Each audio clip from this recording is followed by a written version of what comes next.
आज पढ़ते हैं रिएजेंट के बारे में।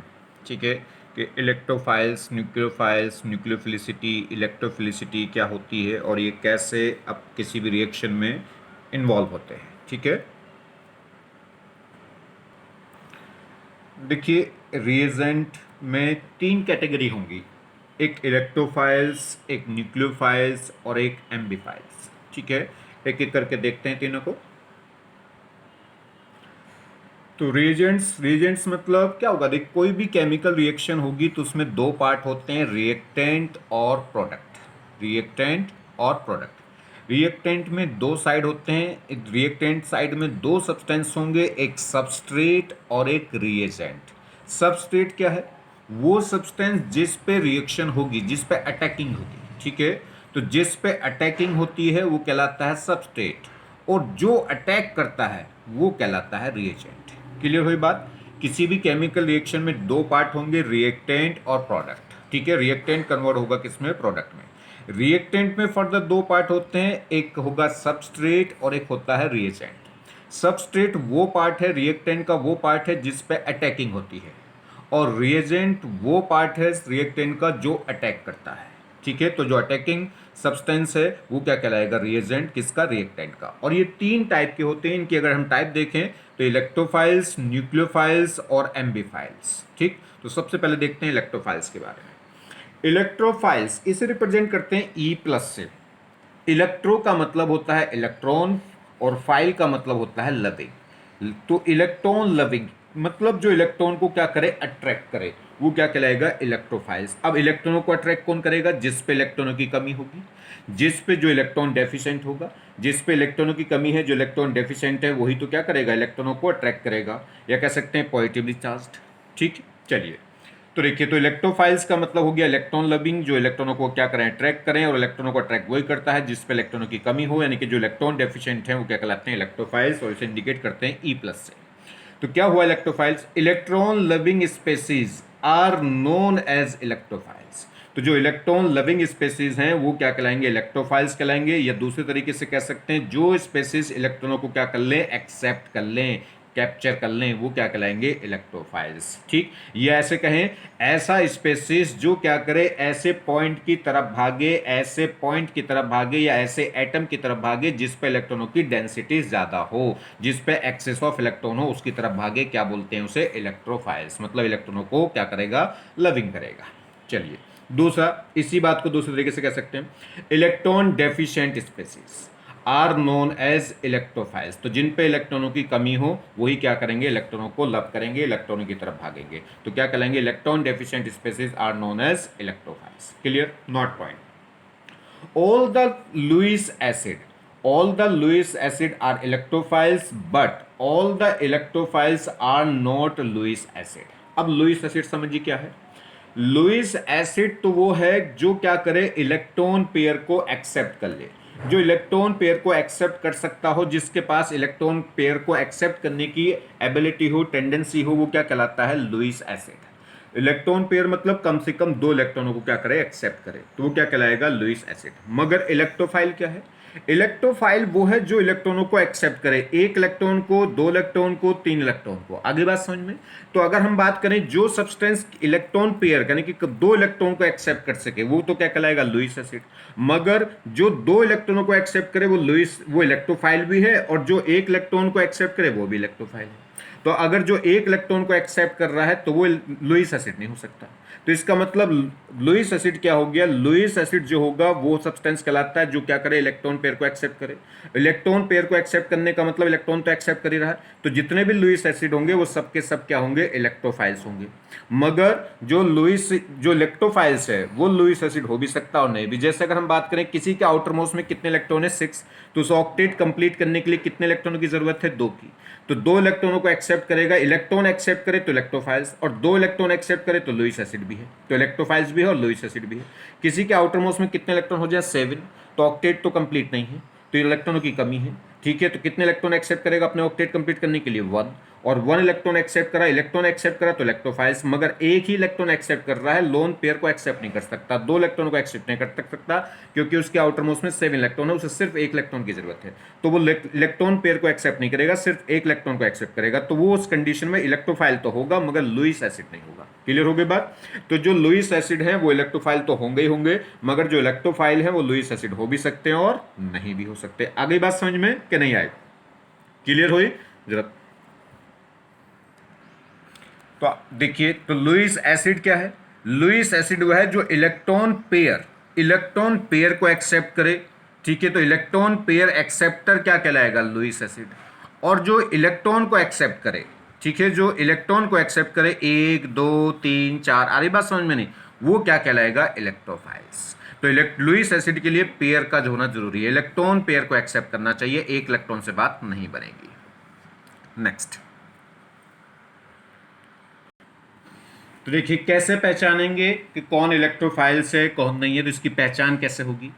तो following species can behave as an electrophiles. कौन कौन से प्रोसेस, कौन कौन से स्पेसीज हैं जो इलेक्ट्रोफाइल की तरह बिहेव करेंगे, चलिए देखते हैं। तो पहला पॉइंट कह रहा है पॉजिटिवली चार्ज्ड मॉलिक्यूल्स।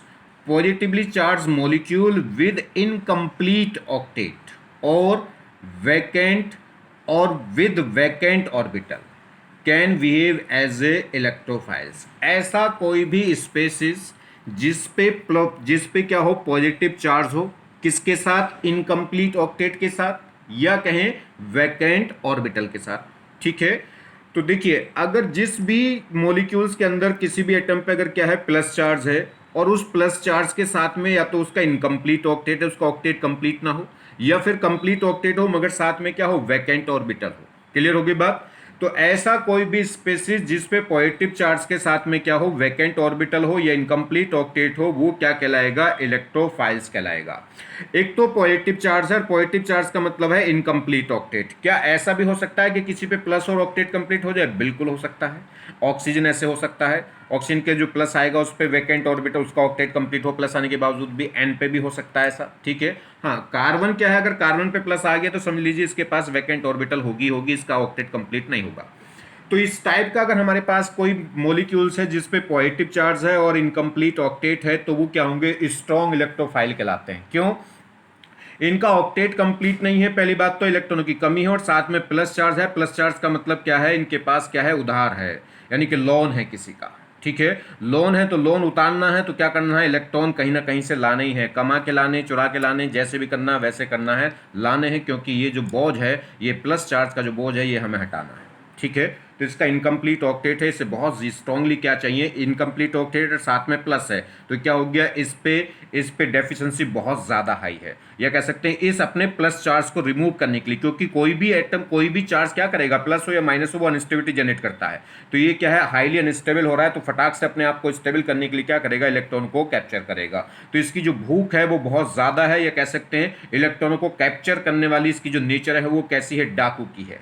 अगर हम बात करें 4 कैटेगरी है हमारे पास। एक डाकू तो ये कह रहा है कि हम ले जाएंगे मार के। डाकू का मतलब क्या है?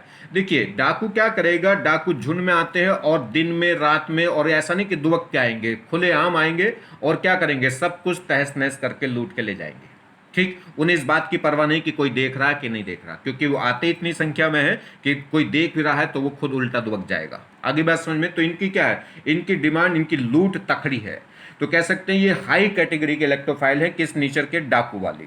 तीसरी दूसरी कैटेगरी इनसे धीमी, चोर। चोर क्या करेगा? कुछ तुम्हारे घर से चुरा के ले जा सकता है, मगर आएगा कैसे? दुबक के, छिपके से आएगा, छुपके से आएगा। ठीक है, अंधेरे में आएगा, ऐसे वक्त आएगा जिस वक्त घर पे कोई ना हो। ठीक है, आ रही बात समझ में? या ऐसे वक्त आएगा जिस वक्त आप क्या है सो रहे हो। ठीक है, तो चोर क्या करेगा? चोर चुरा के ले जाएगा, मगर उतनी पावर के साथ नहीं जितनी पावर के साथ डाकू लेके जाते हैं। तो वो दूसरी कैटेगरी हुई। एक तीसरी कैटेगरी क्या है? आपसे इलेक्ट्रॉन छीनने की, या कह सकते हैं आपसे पैसे छीनने की, या आपका धन छीनने की। तीसरी कैटेगरी हो गई, मान लीजिए भिखारी। भिखारी क्या करेगा? आपसे जबरदस्ती छीनेगा तो नहीं, जबरदस्ती उठा के तो नहीं ले जाएगा, मगर फिर भी क्या करेगा? आपके सामने आके खड़ा हो जाएगा, मांगना शुरू कर देगा। आप ना चाह के भी क्या कर देंगे? दे देंगे, चिपट जाएगा आपको, आपका हाथ पकड़ लेगा, आपका कुर्ता पकड़ लेगा। ठीक है, कहेगा ए बाबा दे दे। तो कुछ ना कुछ क्या करेगा, वो तुमसे डिमांड कर लेता है, कुल अल्टीमेटली तुम्हारी जेब से 10-20 रुपए निकलवा ही लेगा। आ गई बात समझ में कि नहीं आ गई? तो वो भिखारी क्या हुआ, तीसरी कैटेगरी का हुआ, वो इतनी स्ट्रांगली पावर नहीं है, ठीक है। चोर फिर भी क्या है, आपसे बगैर मांगे चुपके से उठा के ले जाता है, और डाकू क्या है, सब कुछ ले जाते हैं आपके होते हुए भी। अगर बात करें फोर्थ कैटेगरी की, तो जैसे आप मंदिरों में जाते हो, मंदिरों में क्या है, दान पात्र है। दान पात्र भी एक क्या है, एक तरीके से आपसे डिमांड कर रहा है। आप बिल्कुल जहां पे मंदिर में दर्शन करने जाते हो, उसके आगे रखा होगा एक बॉक्स, उस पर लिख रहा होगा दान पात्र। जब आपकी निगाह पड़ी दान पात्र, तो आपके मन में क्या हो जाता है अल्टीमेटली, कि उसने चुपके से, बिल्कुल शांत रहते हुए उसने आपसे क्या कहा, ए बाबा डाल। उसने यही तो कह रहा है, वो दान पात्र जैसे ही आपकी निगाह पड़ती है, उस पर लिखा होता है दान पात्र, तो आप क्या कहा उसने आपसे, जैसे ही आपने उसको देखा, उसने तुरंत चुपके से हवा में एक फूंक मार दी आपके कान में कि डाल बाबा, ठीक है। तो आगे बात समझ में, तो आप क्या करते हैं, आप एकदम लालच में, या कह सकते हैं डर से, या अपनी मन की दिल की खुशी से आप क्या करते हैं, उसमें कुछ ना कुछ डाल देते हैं। तो वो भी क्या करता है, वो बगैर शोर करे आपसे मांगता है, आपके पैसे जेब से निकलवा लेता है। तो ये भी क्या हुआ, ये फोर्थ कैटेगरी का इलेक्ट्रोफाइल्स हुआ, कुछ ना कुछ इलेक्ट्रॉन्स आपके ले ही लेगा। आगे बात समझ में, तो चलिए, तो ऐसा कोई भी इलेक्ट्रोफाइल्स जिस पे पॉजिटिव चार्ज हो इनकम्प्लीट ऑक्टेट के साथ या वैकेंट ऑर्बिटल के साथ, वो क्या होंगे, स्ट्रॉन्ग पावर के इलेक्ट्रोफाइल्स होते हैं, और उन्हें क्या बोलेंगे, डाकू कैटेगरी के इलेक्ट्रोफाइल्स। चलिए, जैसे H+, H के आउटरमोस्ट में एक ही इलेक्ट्रॉन था, और H+ का मतलब एक भी इलेक्ट्रॉन नहीं रहा बेचारे पे, तो इसके पास तो वैकेंट ही वैकेंट ऑर्बिटल है, पहली कोई भी इलेक्ट्रॉन नहीं रहा, कोई इलेक्ट्रॉन ही नहीं है। अगर इससे कोई पूछे कि क्या हुआ, कि तो सीधा यही कहेगा कि बस अब मरना है, अब भगवान ने कुछ नहीं दिया, कुछ नहीं मेरे पास, ठीक है। तो उस कैटेगरी वाला है कि कुछ भी तो नहीं है। आगे बात समझ में नहीं? यहां देखिए CH3 में C पे कितने बॉन्ड बन रहे हैं, C पे बॉन्ड बन रहे हैं 3 बॉन्ड का मतलब 6 इलेक्ट्रॉन, तो इसका ऑक्टेट कंप्लीट नहीं है। इसके पास एक वैकेंट, देखिए कार्बन सेकंड वैलेंसी सेल का इलेक्ट्रॉन है, इसके पास कितने वैलेंसी होनी चाहिए, फोर्थ वैलेंसी होनी चाहिए, एक S एक 2S, और 3 ऑर्बिटल्स कौन सी होंगी, 2p। तो इसके पास 3 ऑर्बिटल तो फिल है, 3 ऑर्बिटल तो बॉन्ड बना रही है, कितने इलेक्ट्रॉन है 6, मगर एक ऑर्बिटल अभी वैकेंट है, कौन सी, 2p। तो इसके पास भी क्या ऑक्टेट कंप्लीट नहीं है। जैसे हेलोजन के आउटर मोस्ट में 7 इलेक्ट्रॉन होते हैं, प्लस का मतलब कितने रह गए, 6, तो इसके पास भी ऑक्टेट कंप्लीट नहीं है। सेम कहानी कार्बन प्लस आ गया। N में क्या है, देखिए N+ में डिपेंड करेगा कि इस पे अगर 4 बॉन्ड है, N पे अगर 4 बॉन्ड के साथ प्लस आता है तो इसका मतलब ऑक्टेट कंप्लीट है, ये आपको बता रहा है। अगर N पे 3 बॉन्ड के साथ प्लस आता है तो इसका मतलब इसके पास क्या है, वैकेंट ऑर्बिटल। और NO2 में N पे 3 बॉन्ड है, एक तो डबल बॉन्डेड O और एक कोऑर्डिनेट बॉन्ड O, तो 3 बॉन्ड का मतलब क्या हो गया, इसका ऑक्टेट कंप्लीट नहीं है। तो ये भी क्या है, स्ट्रॉन्ग कैटेगरी का इलेक्ट्रोफाइल, यानी कि डाकू की कैटेगरी में ये भी सम्मिलित है। सेम कहानी है, N पे कितने बॉन्ड बनते दिखाई दे रहे हैं आपको, तो इस पे इसका भी ऑक्टेट कंप्लीट नहीं है, तो इस केस में भी क्या हो गया, इस केस में भी क्या हो गया है, इस पे भी ऑक्टेट कंप्लीट नहीं है, तो ये भी क्या है, डाकू की कैटेगरी का इलेक्ट्रोफाइल्स है। तो समझ में आ गई बात। पहली कैटेगरी तो ऐसी हुई कि अगर जिस पे प्लस चार्ज हो और साथ में इनकम्प्लीट ऑक्टेट हो या वैकेंट ऑर्बिटल हो, वो क्या कहलाएगा, इलेक्ट्रोफाइल होगा, और वो स्ट्रॉन्ग इलेक्ट्रोफाइल होगा डाकू कैटेगरी का। ठीक है। न्यूट्रल मॉलिक्यूल्स, आपके पॉजिटिव चार्ज नहीं है, मतलब कोई किसी का उधार किसी का लोन नहीं है, इन पे सब पे क्या था, प्लस चार्ज का मतलब लोन था, उधार था, ठीक है, वो चुकाना है, मतलब तगादा है लोगों का कि भाई हमारा पैसा ला, हमारा पैसा ला, तो इसे क्या करेगा, ये लूट के लिए आएगा कहीं ना कहीं से। चलिए, neutral molecules in which octet of central atom is incomplete can behave as an strong electrophiles। ये कह रहा है neutral molecules in which octet of central atom is incomplete can behave as an electrophiles। ये कह रहा है ऐसा कोई न्यूट्रल एटम जिसके सेंट्रल एटम का ऑक्टेट क्या हो, इनकम्प्लीट हो, क्या कहलाएगा, वो एक इलेक्ट्रोफाइल की तरह बिहेव करेगा। पहली कैटेगरी क्या थी कि सेंट्रल एटम का ऑक्टेट भी इनकम्प्लीट था और साथ में प्लस भी था, मतलब इनकम्प्लीट ऑक्टेट का मतलब है कि इलेक्ट्रॉनों की चाहत रखता है, और साथ में प्लस का मतलब क्या है, तगादा है लोगों का, कर्जा है लोगों का, तो उन पे तगादा है, तो क्या करेगा, तो मरेगा या लूटेगा, तो लूट ही लेगा। आगे बात समझ में नहीं? इस पे क्या है, इस पे इनकम्प्लीट ऑक्टेट है, मतलब इलेक्ट्रॉनों की चाहत इस है, मगर किसी का कर्जा नहीं है, किसी का और दूसरे लोग दूसरे कैंडिडेट का इस पे चाहता नहीं किसी का कुछ भी, मगर खुद का लालच है, खुद की इच्छा है कि खूब सारे पैसे हों, खूब बढ़िया सा मंत्री बन जाऊं, ठीक है। आगे बात समझ में नहीं?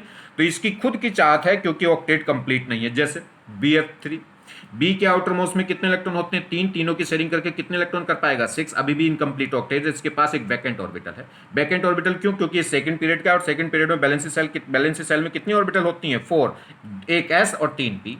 तो इसके पास एक पी ऑर्बिटल वैकेंट है या कह सकते हैं इनकम्प्लीट ऑक्टेट है। AlCl3, Al के आउटर मोस्ट में 3 इलेक्ट्रॉन है, तीनों की बॉन्डिंग करके कितने इलेक्ट्रॉन कर लेगा? 6। मतलब 3 इलेक्ट्रॉन है, तीनों की शादी करके कितने हो जाएंगे? 6 हो जाएंगे। तो अभी भी कितने रहेंगे? अभी भी ऑक्टेट कंप्लीट नहीं हुआ। तो क्या होगा? एक लुईस एसिड की तरह काम करेगा। यहां देखिए CH3 फ्री रेडिकल, तो कार्बन के आउटर मोस्ट में कार्बन ने 3 बॉन्ड बना लिए। 3 बॉन्ड का मतलब 6 इलेक्ट्रॉन और एक इलेक्ट्रॉन फ्री इलेक्ट्रॉन पड़ा है रेडिकल्स की फॉर्म में। तो कितने इलेक्ट्रॉन है? 7। तो अभी भी ऑक्टेट इनकम्प्लीट है।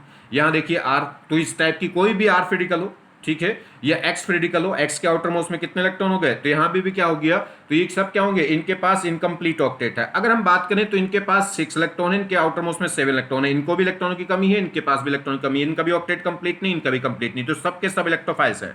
मगर इसकी बात करूं तो ये ऐसे इलेक्ट्रोफाइल्स हैं कि इलेक्ट्रोफाइल्स के साथ में लुईस एसिड भी होंगे, क्योंकि ये लोन पेयर को एक्सेप्ट कर सकते हैं। आउटर मोस्ट में 6 इलेक्ट्रॉन है, तो 8 करने के लिए 2 इलेक्ट्रॉन लेंगे, तो इलेक्ट्रॉन पेयर को क्या कर सकते हैं? एक्सेप्ट। तो ये लुईस एसिड भी होंगे। ये ऐसे इलेक्ट्रोफाइल हैं जो इलेक्ट्रोफाइल तो है मगर लुईस एसिड नहीं है, क्योंकि इनके आउटर मोस्ट में कितने इलेक्ट्रॉन है? 7। तो सिर्फ एक ही इलेक्ट्रॉन एक्सेप्ट कर सकते हैं, लोन पेयर को एक्सेप्ट नहीं कर सकते। तो ये भी इलेक्ट्रोफाइल, ये भी इलेक्ट्रोफाइल, मगर ये ऐसे इलेक्ट्रोफाइल हैं जो लुईस एसिड की तरह बिहेव नहीं करेंगे, मगर ये ऐसे इलेक्ट्रोफाइल्स हैं जो लुईस एसिड की तरह भी काम कर जाएंगे। आगे बात समझ में? तो ये सेकंड कैटेगरी हुई। तो ये कैसी कैटेगरी कहलाएगी? इस कैटेगरी को बोलते हैं चोर, ठीक है। ये बिल्कुल सरेआम तो आपका सामान उठा के नहीं लेके जाएगा, जोर जबरदस्ती तो आपका सामान लेके नहीं जाएगा, बस हाँ चुपके से आपका सामान, चुपके से आपके इलेक्ट्रॉन लेके जा सकता है। तो ये चोर कैटेगरी का आदमी है। आगे बात समझ में? तो पहली कैटेगरी हो गई डाकू, जिसमें क्या होगा कि सेंट्रल एटम पे पॉजिटिव चार्ज हो और इनकम्प्लीट ऑक्टेट हो। दूसरी कैटेगरी क्या हो गई कि चार्ज तो ना हो, न्यूट्रल हो, न्यूट्रल है मगर इनकम्प्लीट ऑक्टेट है। देखिए अब जैसे मैंने आपको बताया था, किसी पे प्लस चार्ज आ जाए तो प्लस का मतलब, ये प्लस का मतलब धोखे में मत आ जाना कि प्लस चार्ज है तो सबसे स्ट्रॉन्ग न्यूक्लियोफाइल होगा ही होगा। इस एन पे प्लस आ गया, मगर एन पे बनने वाले बॉन्ड कितने हैं? 4 बॉन्ड है, क्योंकि एन सेंट्रल एटम पे कितने एच एटम जुड़ रहे हैं? 4। तो नाइट्रोजन ने कितने बॉन्ड, कोवलेंट बॉन्ड बना रखे हैं? 4, और 4 कोवलेंट बॉन्ड का मतलब 8 इलेक्ट्रॉन। तो इस पे पॉजिटिव चार्ज है, मगर इसका ऑक्टेट क्या है? इनकम्प्लीट है। और ऑक्टेट इनकम्प्लीट है तो डाकू वाली कैटेगरी का नहीं है, चोर कैटेगरी वाले भाई नहीं है। इसका तो ऑक्टेट कंप्लीट है, इसका तो पेट भरा हुआ है, इस पे खूब तमाम पैसा है, मगर आसपास के लोगों को कहता है भैया कहाँ, कुछ भी ना है। आगे बात समझ में नहीं? तो ये क्या करता है? अपना पैसा लोगों से छुपाता है। तो इसकी कैटेगरी स्ट्रॉन्ग, इसे बहुत ज्यादा चाहत नहीं है इलेक्ट्रॉनों की, इसे बस चाहत है कि जितने हैं बस ये बचे रहें, ये किसी की निगाह में ना आए, कोई मांगने ना आ जाए, कोई चुरा के ना ले जाए। तो ये क्या करता है? तो प्लस दिखा रहा है कि जैसे खुद पे इलेक्ट्रॉनों की कमी है, मगर रियल में कमी नहीं है। क्या है? ऑक्टेट कंप्लीट है, तो ले सकता है इलेक्ट्रॉन आएगा तो, मगर उतनी चाहत नहीं है, बस ये है कि जितने हैं वो बचे रहें। तो क्या है पोजीशन? इसमें क्या है? पॉजिटिवली चार्ज है, but can not accept electron without breaking off bond, मगर बॉन्ड के विदाउट ब्रेक करे इलेक्ट्रॉन को एक्सेप्ट नहीं कर सकता, क्योंकि इसकी ऑक्टेट सेकंड पीरियड का है और सेकंड पीरियड में 4 ऑर्बिटल्स होती हैं, चारों को 4 ऑर्बिटल ने बॉन्ड बना के क्या कर रखा है? फुल्ली फिल्ड है, फुल्ली फिल्ड है और इलेक्ट्रॉन लेने की कैपेबिलिटी में नहीं है। तो इलेक्ट्रॉन जब भी ले सकते हैं जब बॉन्ड टूटे, मतलब ऑक्टेट कंप्लीट है, फुल है। तो ये क्या होगा? ये स्ट्रॉन्ग इलेक्ट्रोफाइल नहीं होगा। तो हर प्लस के धोखे में मत आ जाना। नेक्स्ट देखिए third category, neutral molecules in which central atom can have expandable valency shell can behave as an electrophiles. जैसे कह सकते हैं हैविंग वैकेंट डी ऑर्बिटल। ऐसा स्पेसिस जिसमें सेंट्रल एटम का ऑक्टेट भी कंप्लीट हो या ऑक्टेट इनकम्प्लीट ना हो, मगर उस पर बैलेंसी सेल फुल हो, मगर उसके पास क्या हो? वैकेंट डी ऑर्बिटल हो, मतलब अपनी कोवैलेंसी सेल को क्या कर सकता हो? एक्सपेंड कर सकता हो। तो ऐसा कोई भी स्पेसिस जिसके पास क्या है? जो न्यूट्रल हो और जिसके पास क्या है? वैकेंट वैलेंसी डी ऑर्बिटल्स हो, या कह सकते हैं जिसके पास वैकेंट डी ऑर्बिटल हो, किसमें? वैलेंसी सेल में। तो in neutral molecule in which central atom can have a expandable valency shell, मतलब अपनी कोवैलेंसी सेल को अगर कहीं मौका मिला, कहीं से इलेक्ट्रॉन मिले, तो तुरंत चाहत भी नहीं है उतनी ज्यादा इलेक्ट्रॉनों की चाहत नहीं है, मगर कहीं से इलेक्ट्रॉन फ्री में मिले तो तुरंत क्या कर लेगा? उठा के जेब में रख लेगा। मतलब इसके पास क्या होगी? तुरंत अपनी कोवैलेंसी को एक्सपेंड कर देगा। तो neutral atom in which central atom can have expandable valency shell can behave as a electrophile, that is कह सकते हैं जैसे having vacant D orbital. Example देखो, जैसे PCl3, पी के आउटरमोस्ट में कितने इलेक्ट्रॉन है? 5। 5 में से 8 करने के लिए 3 की जरूरत है, तो 3 इलेक्ट्रॉन की शेयरिंग हो जाएगी। तो क्या हो जाएंगे इस पे? 8 इलेक्ट्रॉन। इसका ऑक्टेट कंप्लीट है और ये न्यूट्रल भी है। मगर इसकी बैलेंसी सेल कौन सी है? थर्ड है। और बैलेंसी सेल थर्ड है तो इसके पास 3s है, 3p है और 3d। और 3d बिल्कुल वैकेंट पड़ी। अगर कहीं से इलेक्ट्रॉन आए, कहीं से इलेक्ट्रॉन क्या है फ्री में आ रहे हैं, तो तुरंत ले लेगा। क्या कर देगा? अपनी बैलेंसी सेल को एक्सपेंड कर लेगा। और इसलिए क्या करता है? PCl3 भी एग्जिस्ट करता है और एकदम अपनी बैलेंसी सेल को एक्सपेंड करके PCl5 भी कर सकता है। और PCl5 में देखिए कितने इलेक्ट्रॉन हो जाएंगे? PCl5 मतलब कितने कोवलेंट बॉन्ड हो रहे हैं? 5। और 5 कोवलेंट बॉन्ड का मतलब 10 इलेक्ट्रॉन्स। तो ये अपनी कोवलेंसी सेल को एक्सपेंड कर सकता है, अपनी बैलेंसी सेल को एक्सपेंड करके क्या कर सकता है? और ज्यादा इलेक्ट्रॉन ले सकता है, यानी कि ऑक्टेट से ज्यादा 8 आउटर मोस्ट सेल में 8 से ज्यादा इलेक्ट्रॉन रख सकता है। तो ये भी क्या कर सकता है? इलेक्ट्रॉन ले सकता है, मगर इसकी चाहत उतनी नहीं है क्योंकि खुद का ऑक्टेट क्या है? कंप्लीट है। ना किसी का लोन है, ना किसी का उधार है, और इसका खुद पे क्या है? ऑक्टेट भी कंप्लीट है, नहीं कि जैसा सब कुछ चलना चाहिए बिल्कुल वैसा चल रहा है, सब कुछ ठीक है। जॉब भी मिल गई, शादी भी हो गई, मकान भी बन गया, सब कुछ फिट चल रहा है। चलिए बात करें जैसे ZnCl2 सेम कहानी होगी। तो इन पे क्या है? ये जब भी क्या होगा देखिए, फर्स्ट और सेकंड ऑर्बिट को छोड़ के अगर हम बात करें, फर्स्ट और सेकंड पीरियड के छोड़ के बाकी lower element, third period, fourth period, fifth period, इन सब इनके जितने भी एलिमेंट इनमें सब में वैकेंट वैलेंसी सेल होगी, तो ये अपनी कोवलेंसी को एक्सपेंड कर ही सकते हैं। तो ये क्या होते हैं जनरली, इनके जो कंपाउंड होंगे वो जनरली कैसे काम करते हैं? एक इलेक्ट्रोफाइल्स की तरह। चलिए मगर ये क्या होंगे? ये क्या होंगे? क्या होगा एक तरीके से? क्या होगा? ये भिखारी की तरह होंगे। ठीक है, बस क्या होगा? लूट नहीं करेंगे, चोरी नहीं करेंगे, हाँ मांग सकते हैं, मांग सकते हैं। कहीं ना कहीं थोड़ी छोटी मोटी मांग है, मतलब सब कुछ है, फिट है, फिर भी क्या है? मांगना नहीं छोड़ते। आगे बात समझ में? क्योंकि इनके पास क्या है? बैकेंट वैलेंसी सेल, अपनी वैलेंसी सेल को एक्सपेंड करके 8 से ज्यादा इलेक्ट्रॉन रख सकते हैं। मतलब औकात से जितना पेट भर गया, मगर खाना इतना स्वादिष्ट है कि फिर भी नहीं रुकते, खाते चले जाते हैं, खाते चले जाते हैं। आगे बात समझ में कि नहीं? खाना अगर स्वादिष्ट है तो इसका मतलब ये थोड़ी कि आप खाते चले जाओ, खाते चले जाओ, जब पेट भर जाए रुक जाओ। चलिए तो क्या होगा? ये भी क्या हो गए? इलेक्ट्रोफाइल्स की तरह होंगे, मगर किस कैटेगरी के? थर्ड कैटेगरी के, यानी कि भिखारी कैटेगरी के, थोड़े उतने स्ट्रॉन्ग इलेक्ट्रोफाइल नहीं होंगे। नेक्स्ट लास्ट देखिए, neutral molecule in which central atom is bonded with high electronegative atom can behave as a electrophiles. ऐसा कोई न्यूट्रल एटम जिसमें क्या है? सेंट्रल एटम अपने से ज्यादा इलेक्ट्रोनेगेटिव एटम के साथ जुड़ा हो, मतलब सेंट्रल एटम लेस इलेक्ट्रोनेगेटिव हो और टर्मिनल एटम क्या हो? मोर इलेक्ट्रोनेगेटिव एटम हो। तो उस केस में क्या हो जाएगी? थोड़ी सी इलेक्ट्रोफिलिक नेचर क्रिएट हो जाती है, इलेक्ट्रोफाइल नेचर। कैसे? देखिए जैसे CO2 है, तो CO2 पे सब कुछ ठीक ठाक है, और न्यूट्रल भी है, ऑक्टेट भी कंप्लीट है, कोई वैकेंट ऑर्बिटल भी नहीं, कोई बैलेंसी सेल को एक्सपेंड भी नहीं कर सकता, तो सब कुछ फिट है। मगर फिर भी क्या है? जब C और O के बीच में बॉन्ड बनेगा, कोवलेंट बॉन्ड, तो O की इलेक्ट्रोनेगेटिविटी C से क्या है? ज्यादा है। तो ये O थोड़ी सी क्या करेगा? पोलैरिटी की वजह से, मतलब अपनी बदमाशी की वजह से इलेक्ट्रॉन की शिफ्टिंग थोड़ी सी किधर कर लेता है? अपनी तरफ शिफ्ट कर लेगा। जो इलेक्ट्रॉन पेयर है वो एकदम मिडिल में ना रह के थोड़ा सा शिफ्ट हो जाएंगे, किसकी तरफ? O की तरफ। किसकी वजह से? इलेक्ट्रोनेगेटिविटी डिफरेंस की वजह से, जिस पे इस पे स्लाइटली नेगेटिव और इस पे स्लाइटली पॉजिटिव। इस पे हल्का सा क्या है? सब कुछ ठीक ठाक है, मगर इसके साजे में जो दुकान खोली है उस पर ये दबदबा ज्यादा चलाता है, ये उसको ऐसे रखता है, तो इसको थोड़ा सा अच्छा नहीं लगता कि भाई सब बराबर का हिस्सा मैंने भी दिया है, पर मुझे यार उतना नहीं मतलब इफेक्टिव करता है ये मुझे। आगे बात समझ में नहीं? तो समझिए इस पे क्या है? इस पे हल्का सा स्लाइटली इलेक्ट्रॉन डेंसिटी थोड़ी घट जाती है, किसकी वजह से? मोर इलेक्ट्रोनेगेटिव एटम की पोलैरिटी की वजह से।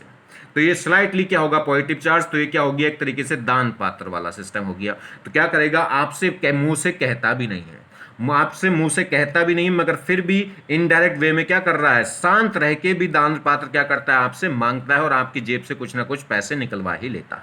आगे बात समझ में कि नहीं? और कुछ नहीं, बहुत ज्यादा निकलवा लेता है। आपने देखा होगा बहुत मंदिर तो क्या है? बहुत ज्यादा अमीर है, और वो किसकी वजह से? दान पात्र की वजह से। तो चुप रह के क्या कर लेता है? ये अपना काम कर लेता है। तो 4 कैटेगरी हुई इलेक्ट्रोफाइल्स की। जिसके पास इलेक्ट्रॉनों की डेफिशिएंसी हो वो इलेक्ट्रोफाइल्स है, और उसके कैसे पहचानेंगे? सबसे पहली कैटेगरी हो गई डाकू वाली। क्या करेंगे? जबरदस्ती लूट के, मार के, पीट के, छीन के लेके चले जाएंगे। ठीक है, वो तो हो गई डाकू कैटेगरी। और वो कैसे पहचानेंगे? कि सेंट्रल एटम पे पॉजिटिव चार्ज हो और उसके पे क्या हो? इनकम्प्लीट ऑक्टेट हो। Incomplete plus charge incomplete octet के साथ, या प्लस चार्ज वैकेंट ऑर्बिटल के साथ, वो क्या कहलाएगा? सबसे स्ट्रॉन्ग इलेक्ट्रोफाइल। दूसरी कैटेगरी हो गई चोर वाली। सामने जबरदस्ती तो छीन के नहीं ले जाएगा मगर पीछे चुरा के ले जाएगा। जैसे क्या कहें कि न्यूट्रल है, मतलब उस पर पॉजिटिव चार्ज तो नहीं होगा, न्यूट्रल होगा मगर फिर भी उसका इनकम्प्लीट ऑक्टेट होगा। तो न्यूट्रल, ऐसा न्यूट्रल मॉलिक्यूल्स जिस पे क्या हो, ऐसा न्यूट्रल मॉलिक्यूल जिसका कब ऑक्टेट इनकम्प्लीट हो, वो क्या कहलाएगा, इलेक्ट्रोफाइल्स। और किस कैटेगरी का, सेकंड कैटेगरी का, चोर कैटेगरी का।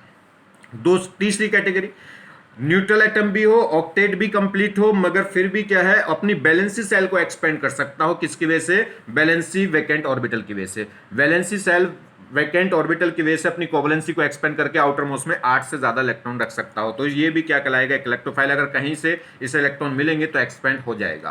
तो ये क्या कहलाएगा, थर्ड कैटेगरी, ये कहलाएगी भिखारी वाली कैटेगरी। और अगर लास्ट कैटेगरी है, ऑक्टेट भी कंप्लीट, कोई पॉजिटिव चार्ज भी नहीं, और क्या है, कोई बैलेंसी सेल भी, कोई वैकेंट वैलेंसी सेल भी नहीं है, तो फिर भी क्या है, फिर भी ये इलेक्ट्रोफाइल होगा। क्यों, किसकी वजह से, अगर इस पे क्या हो जाए, सेंट्रल एटम पे जब मोर इलेक्ट्रोनेगेटिव एटम लगते हैं तो वो क्या करेंगे, slightly partially positive charge generate कर देते हैं सेंट्रल एटम पे, जिसकी वजह से पार्शली पॉजिटिव चार्ज जनरेट होगा। तो इसका मतलब हल्की सी क्या है, इलेक्ट्रॉन डेंसिटी क्या कर रहा है, उस पर कम है, तो वो भी क्या होगा, एक इलेक्ट्रोफाइल होगा मगर वीक इलेक्ट्रोफाइल होगा। एग्जाम्पल जैसे SO2, SO3, ठीक है, ICL में I माइनस, तो Cl क्या, I Cl जाएगा माइनस तो I चला जाएगा पॉजिटिव। जैसे CCl4, तो Cl पे हो जाएगा माइनस चार्ज, तो कार्बन पे क्या आ जाएगा, पॉजिटिव चार्ज, मगर कैसा, पार्शियल पॉजिटिव चार्ज। इस पे Cl पे पार्शियल नेगेटिव और C पे क्या है, पार्शियल पॉजिटिव चार्ज। पार्शियल क्यों, क्योंकि इलेक्ट्रोनेगेटिव डिफरेंस की वजह से स्लाइटली इलेक्ट्रॉन क्या हो जाएंगे, शिफ्ट हो जाएंगे मोर इलेक्ट्रोनेगेटिव एटम की तरफ। कंप्लीटली ट्रांसफर नहीं होते, शिफ्ट हो जाते हैं। चलिए, इलेक्ट्रोफिलिसिटी क्या है, अब इलेक्ट्रोफाइल्स आपने देख लिया। इलेक्ट्रोफिलिसिटी क्या होता है, किसी भी इलेक्ट्रोफाइल क्या करेगा, किसी भी मॉलिक्यूल्स पे जाकर अटैक होगा। किस पोजीशन पे अटैक होगा, जहां पे इलेक्ट्रॉन रिच पोजीशन हो। किसी भी मॉलिक्यूल के अंदर जो इलेक्ट्रॉन रिच पोजीशन होती है, वहीं पे जाके क्या करेगा, ये अटैक करेगा, क्योंकि इलेक्ट्रॉन लविंग है, इलेक्ट्रॉन की डेफिशिएंटी है। तो किसी भी इलेक्ट्रोफाइल्स का अनोदर मॉलिक्यूल्स पे जाके अटैक होना, ये कह सकते हैं रीजेंट का सबस्ट्रेट पे अटैक होने की जो पावर है, अटैक होने की जो स्पीड है, किसी भी इलेक्ट्रोफाइल के अटैक होने की जो स्पीड है, वो क्या कहलाती है, इलेक्ट्रोफिलिसिटी। मतलब रेट, इलेक्ट्रोफाइल के अटैक होने का जो रेट है। तो rate of electrophile of accepting electron is known as electrophilicity. तो किसी भी इलेक्ट्रोफाइल की इलेक्ट्रॉन को अट्रैक्ट करने की, इलेक्ट्रॉनों को अट्रैक्ट करने का रेट, या इलेक्ट्रॉनों को अट्रैक्ट करने की स्पीड, या उल्टा कहो कि किसी भी इलेक्ट्रोफाइल का इलेक्ट्रॉन रिच पोजीशन पर जाके अटैक होने की जो स्पीड है, अटैक होने का जो रेट है, वो क्या कहलाती है, इलेक्ट्रोफिलिसिटी। क्लियर हो गई बात। कितनी फास्टली क्या होगा, इलेक्ट्रोफाइल इलेक्ट्रॉनों को अट्रैक्ट करेगा, इलेक्ट्रॉनों को एक्सेप्ट करेगा, या कितनी फास्टली इलेक्ट्रोफाइल क्या होगा, किसी अनोदर सबस्टेट पर जाके अटैक होगा, वही क्या कहलाती है, इलेक्ट्रोफिलिसिटी। मतलब काइनेटिकली जो कवर्ड होगा, यानी कि स्पीड, यानी कि रेट। तो जितनी फास्ट स्पीड से जाके क्या होगा, जितनी जल्दी जाके अटैक होगा, उतना क्या कहलाएगी, इलेक्ट्रोफिलिसिटी, मोर इलेक्ट्रोफिलिसिटी। चलिए, order of electrophilicity will be followed. तो क्या होगा, इलेक्ट्रोफिलिसिटी अगर हम देखें तो सबसे पहले फर्स्ट कैटेगरी, वही डाकू कैटेगरी, जिसपे पॉजिटिव चार्ज हो, इनकम्प्लीट ऑक्टेट के साथ।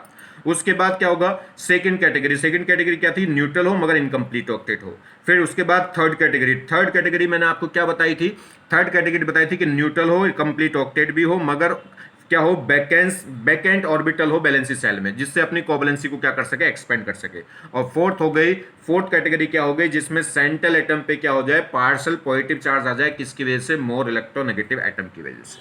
तो सबसे फास्ट इलेक्ट्रोफिलिसिटी किसकी होगी, इस इलेक्ट्रोफाइल की, फर्स्ट की, फिर सेकंड की, फिर थर्ड की, फिर फोर्थ की।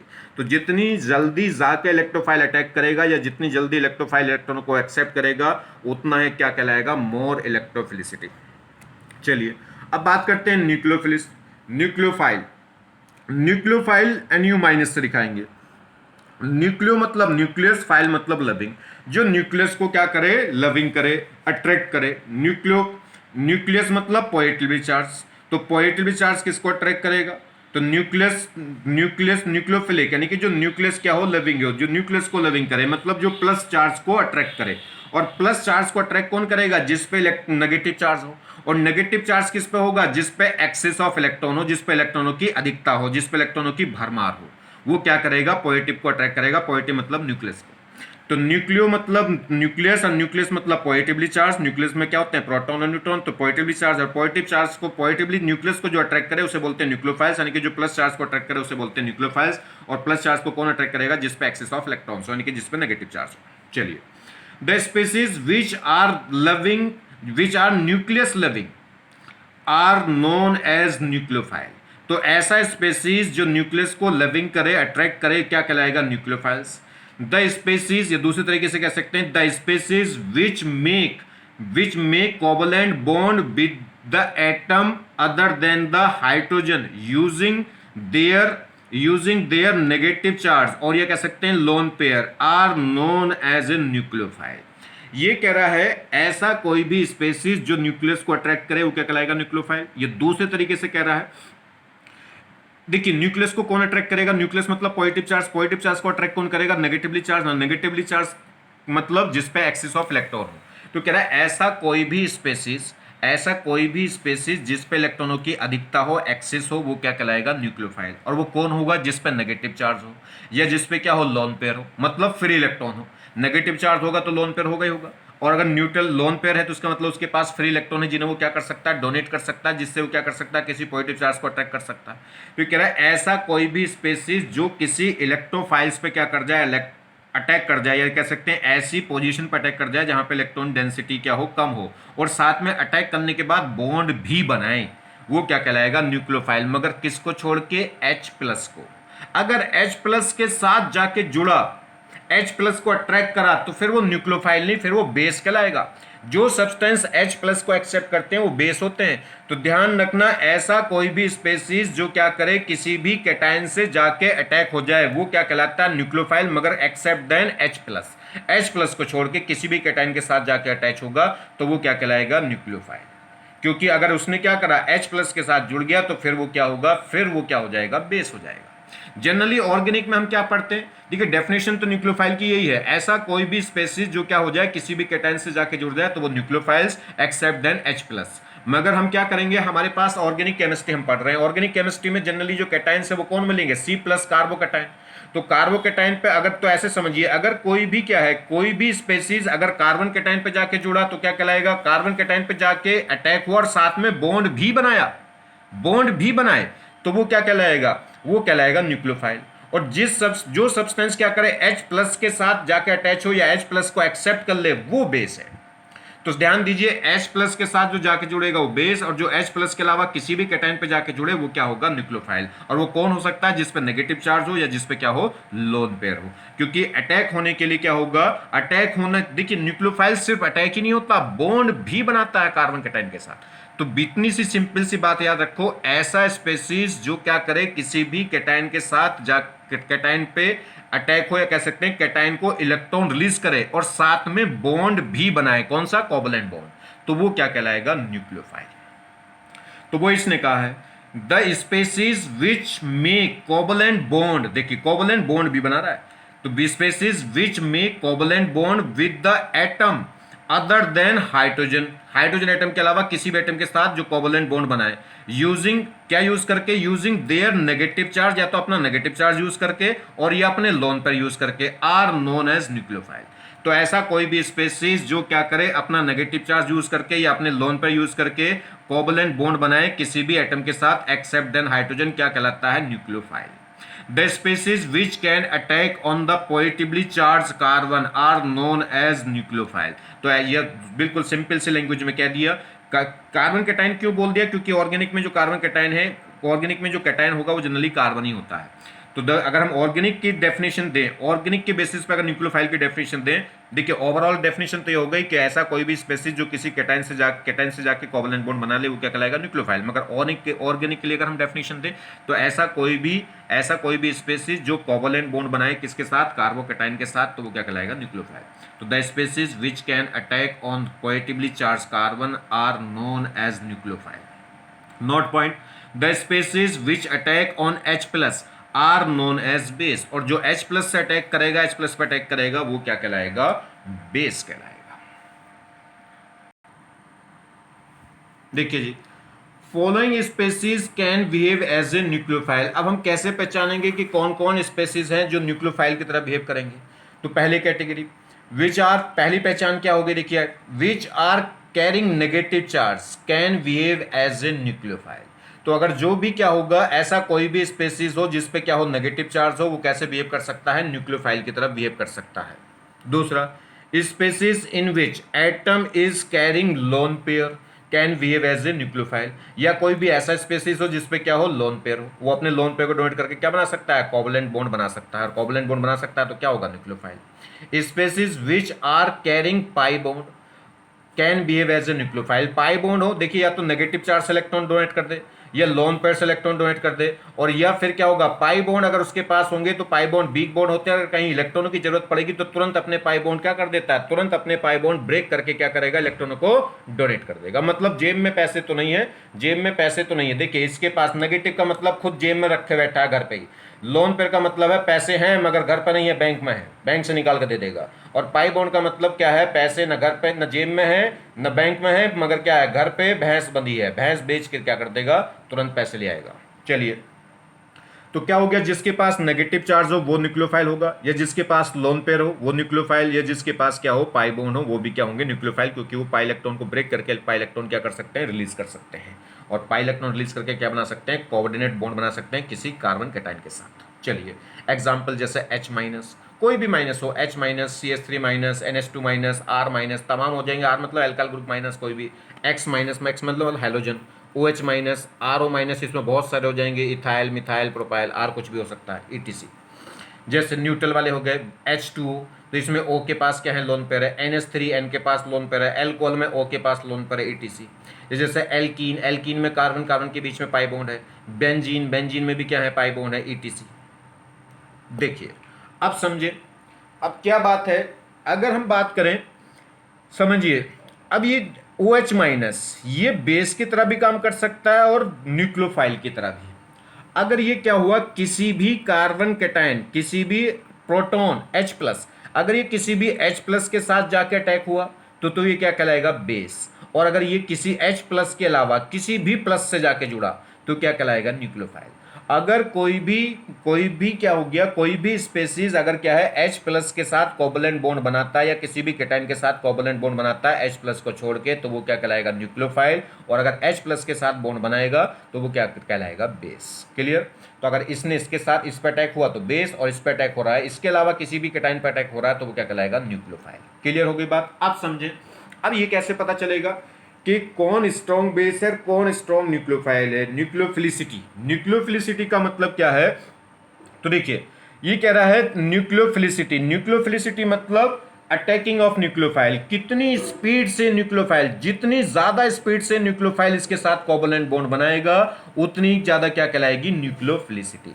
न्यूक्लियोफिलिसिटी का मतलब है किसी भी न्यूक्लियोफाइल का कार्बोकैटायन पे अटैक होने की स्पीड, अटैक होने का रेट, कितनी फास्टली क्या करेगा, ये कितनी काइनेटिकली, कितनी हाई स्पीड से, हाई रेट से क्या होगा, कैटायन के साथ जाके अटैच होगा, बॉन्ड और कोवलेंट बॉन्ड बनाएगा, वो तो कहलाएगी न्यूक्लियोफिलिसिटी। तो न्यूक्लियोफिलिसिटी एक तरीके से क्या है, स्पीड है, रेट है, कितनी स्पीड, कितनी क्या होगा, कितनी स्ट्रांगली क्या करेगा, कितनी फास्ट क्या करेगा, इसके साथ बॉन्ड बनाएगा, तो वो क्या होगा, वो बताएगी न्यूक्लियोफिलिसिटी। ठीक। एंड बेसिसिटी यानी कि बेसिक स्ट्रेंथ। तो बेसिसिटी किससे पता चलती है, बेसिसिटी पता चलेगी कि H प्लस प्रोटॉन को एक्सेप्ट करने के बाद, देखिए प्रोटॉन को एक्सेप्ट करने के बाद जो कैटायन बनेगा वो कितना स्टेबल होगा। तो जो बेसिसिटी है वो डिपेंड करेगी किस पे, वो डिपेंड करेगी स्टेबिलिटी पे, वो इस बात पे डिपेंड नहीं करती कि टाइम कितना लग रहा है। तो जो बेसिसिटी है, बेसिसिटी डिपेंड करती है कि H प्लस, जैसे मान लीजिए NH3 है, NH3 के पास, N के पास क्या है, लोन पेयर, उसने लोन पेयर डोनेट करके H प्लस को पकड़ लिया तो एक बन गया NH4 प्लस, तो एक कैटायन बनेगा। वो कैटायन H प्लस को एक्सेप्ट करने के बाद जो कैटायन बना, जो प्रोडक्ट बना, वो कितना ज्यादा स्टेबल है, इस बात पर डिपेंड करेगी बेसिसिटी। तो बेसिसिटी क्या है, थर्मोडायनेमिकली प्रॉपर्टी है, वो डिपेंड करती है स्टेबिलिटी ऑफ प्रोडक्ट। प्रोडक्ट जितना ज्यादा स्टेबल बनेगा उतना ज्यादा क्या होगा, बेसिसिटी। मगर न्यूक्लियोफिलिसिटी किस क्या है, एक काइनेटिकली क्या है, प्रोसेस है, वो क्या होगा, वो डिपेंड करता है रेट पे, टाइम पे, कितनी फास्टली क्या होगा, न्यूक्लियोफाइल कोऑर्डिनेट बॉन्ड बनाएगा, कोवलेंट बॉन्ड बनाएगा, किसके साथ, कार्बोकैटायन के साथ, वो डिपेंड होगा न्यूक्लियोफिलिसिटी पे। तो न्यूक्लियोफिलिसिटी डिपेंड करती है उसके रेट पे, कितना फास्ट, जितनी ज्यादा फास्टली क्या होगा, न्यूक्लियोफाइल जाके अटैच हो जाएगा, उतना क्या कहलाएगा, वो उसकी न्यूक्लियोफिलिसिटी उतनी ज्यादा हाई होगी। क्लियर हो बात। तो न्यूक्लियोफिलिसिटी एंड बेसिक स्ट्रेंथ, तो देखिए न्यूक्लियोफिलिसिटी क्या है, it is the rate of attack of nucleophile on positively charge carbon. तो पॉजिटिवली चार्ज कार्बन पे कितने हाई रेट से, जितने ज्यादा रेट से क्या होगा न्यूक्लियोफाइल अटैक होगा, उसकी न्यूक्लियोफिलिसिटी उतनी ज्यादा हो जाएगी।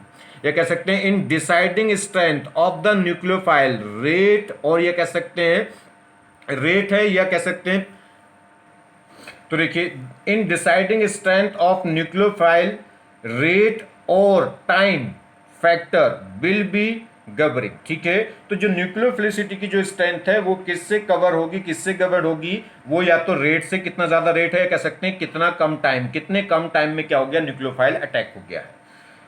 ठीक है, तो क्या कौन कौन से फैक्टर हो गए, रेट फैक्टर या कह सकते हैं time factor will be governing factor. Therefore nucleophilicity is the kinetically controlled property. तो जो न्यूक्लियोफिलिसिटी है वो काइनेटिकली कंट्रोल प्रॉपर्टी है, वो इस बात से डिपेंड नहीं करेगी कि प्रोडक्ट कितना स्टेबल या अनस्टेबल बन रहा है, वो सिर्फ इस बात से डिपेंड करेगी कि कितनी फास्टली वो अटैक हुआ, कितनी स्पीड के साथ, कितने कम टाइम में क्या हुआ, वो अटैक हुआ।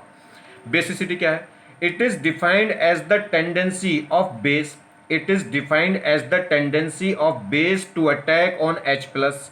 Base strength depend on the concentration, therefore it is the, ये कह रहा है controlled यानी कि considered to the thermodynamically controlled property। ये कह रहा है कोई भी base, it is the defined as base, basicity कैसे डिफाइंड होगी, it is the defined as the tendency of base to attack the OH ion.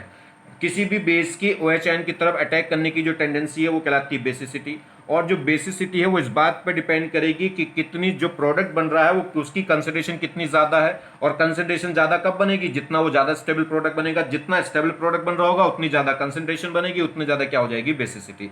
तो ये किस पे डिपेंड कर रही है, थर्मल स्टेबिलिटी यानी कि स्टेबिलिटी पे। प्रोडक्ट जितना ज़्यादा स्टेबल बनेगा, H+ एक्सेप्ट करने के बाद जितना ज़्यादा स्टेबल प्रोडक्ट बनेगा उतनी ज़्यादा कंसंट्रेशन बनेगी और उतना ज़्यादा क्या होगा, वो बेस कहलाएगा। तो ये क्या हो गया, किस पे डिपेंड कर रहा है, स्टेबिलिटी पे, या कह सकते हैं कंसंट्रेशन पे, और कंसंट्रेशन पे या स्टेबिलिटी पे डिपेंड करना क्या कहलाता है, थर्मोडायनेमिकली। तो ये क्या हो गया, तो जो बेसिसिटी है वो एक थर्मोडायनेमिकली प्रॉपर्टी है, वो टाइम पे डिपेंड नहीं करती, वो सिर्फ और सिर्फ डिपेंड करती है स्टेबिलिटी पे या कह सकते हैं कंसंट्रेशन ऑफ प्रोडक्ट पे। अब देखिए जैसे हमारे पास ये कोई बेस है, तो बेस क्या होगा, B+ और OH- जो H आयन माइनस रिलीज करे वो बेस। तो ये इस टाइप से एक इक्विलिब्रियम सेटअप होगा किसका, बेस का, OH आयन और B+ का। तो इसमें अगर हम इक्विलिब्रियम कांस्टेंट देखें बेस के लिए तो क्या होगा, प्रोडक्ट की कंसंट्रेशन अपॉन रिएक्टेंट की। तो जितना ज़्यादा OH आयन की कंसंट्रेशन होगी उतना ही ज़्यादा क्या होता है, बेस होता है। चलिए खैर, अब हमारे पास मान लीजिए हमारे पास दो बेस हैं, एक बेस 1 एक बेस 2। इसने क्या करा है, इस बेस ने क्या करा है, 10 OH आयन दिए है 10 सेकंड में, और इस बेस ने क्या करें 100 OH आयन दिए हैं बेचारे ने, मगर दिए कितने हैं, 10 दिन में। उसने 10 सेकंड के अंदर अंदर क्या दे दिए, 10 OH आयन, और इसने क्या दे दिए 10 डेज में क्या दिए हैं, 100 OH आयन। तो इसके अकॉर्डिंग अगर मैं देखूं तो बेस कौन सा ज्यादा स्ट्रांग होगा, कौन सा स्ट्रांग बेस होगा, तो बेस से टाइम का कोई मतलब नहीं है, बेस टाइम पर डिपेंड नहीं करता। बेस तो ये देखता है कि कौन सी मुर्गी ने अंडे ज्यादा दिए, कितने दिन में दिए, कितने टाइम में दिए, इससे मतलब नहीं है। ओवरऑल टोटल पर चलता है वो फाइनल, कि फाइनली मुझे इस बेस से फाइनली मुझे 100 OH आयन मिले हैं, जबकि उससे कितने मिले हैं, 10। तो बात क्या हो गई, तो उसकी निगाह में क्या है, उसकी निगाह में जितनी ज्यादा कंसंट्रेशन मिलेगी उतना ही ज्यादा क्या है, स्ट्रॉन्ग बेस। तो अगर बेसिक नेचर हम देखें तो बेसिक नेचर इनमें कंपेयर करें तो सेकंड वाला जो बेस है वो स्ट्रॉन्ग बेस होगा एज कंपेरिजन टू फर्स्ट। ठीक है, क्योंकि ये इसने टोटल OH आयन कितने दिए, 100, और उसने टोटल OH आयन कितने दिए हैं, 10। टाइम से कोई मतलब नहीं। आगे बात समझ में। अब बात करें किसकी, न्यूक्लियोफिलिसिटी की। यही बेस अगर किसी कार्बन कैटायन पे देखिए न्यूक्लियोफाइल, अगर यही क्या है, अब मान लीजिए हम दो न्यूक्लियोफाइल लेते हैं, एक ये न्यूक्लियोफाइल इस कार्बन कैटायन पे जुड़ रहा है किसमें, 10 सेकंड में, ये न्यूक्लियोफाइल इस कार्बन कैटायन पे जुड़ा है किसमें, 100 सेकंड में। ठीक, तो जो जितनी जल्दी जुड़ जाएगा, जितना कम टाइम लेगा कोवलेंट बॉन्ड बनाने में, उतना ही स्ट्रॉन्ग क्या होगा, न्यूक्लियोफाइल। तो अगर हम न्यूक्लियोफाइल के बेसिस पे देखें तो इसमें क्या होगा, फर्स्ट न्यूक्लियोफाइल स्ट्रॉन्ग न्यूक्लियोफाइल होगा, या फर्स्ट न्यूक्लियोफाइल की जो न्यूक्लियोफिलिसिटी है वो ज्यादा होगी किससे, सेकंड से। तो रीजन क्या है, जो बेसिक फैक्टर था वो टाइम कवर्ड फैक्टर था, और जबकि जो न्यूक्लियोफिलिसिटी है वो क्या हो गई, न्यूक्लियोफिलिसिटी वो काइनेटिक बेसिस पे, काइनेटिक प्रॉपर्टी हो गई, वो किस पे डिपेंड करती है, रेट पे या कह सकते हैं टाइम पे। तो आगे बात समझें, तो यहां पे क्या होगा, इस टाइम की no required which deciding basicity, तो बेसिसिटी इस टाइम से रिक्वायर्ड नहीं होगी, वो सिर्फ और सिर्फ किस पे क्या होगी, थर्मोडायनेमिक प्रॉपर्टी, और थर्मोडायनेमिक प्रॉपर्टी है तो किससे डिसाइड होगी, अमाउंट से, टाइम से नहीं, कितना जितना ज्यादा अमाउंट मिला वो ज्यादा बेसिक।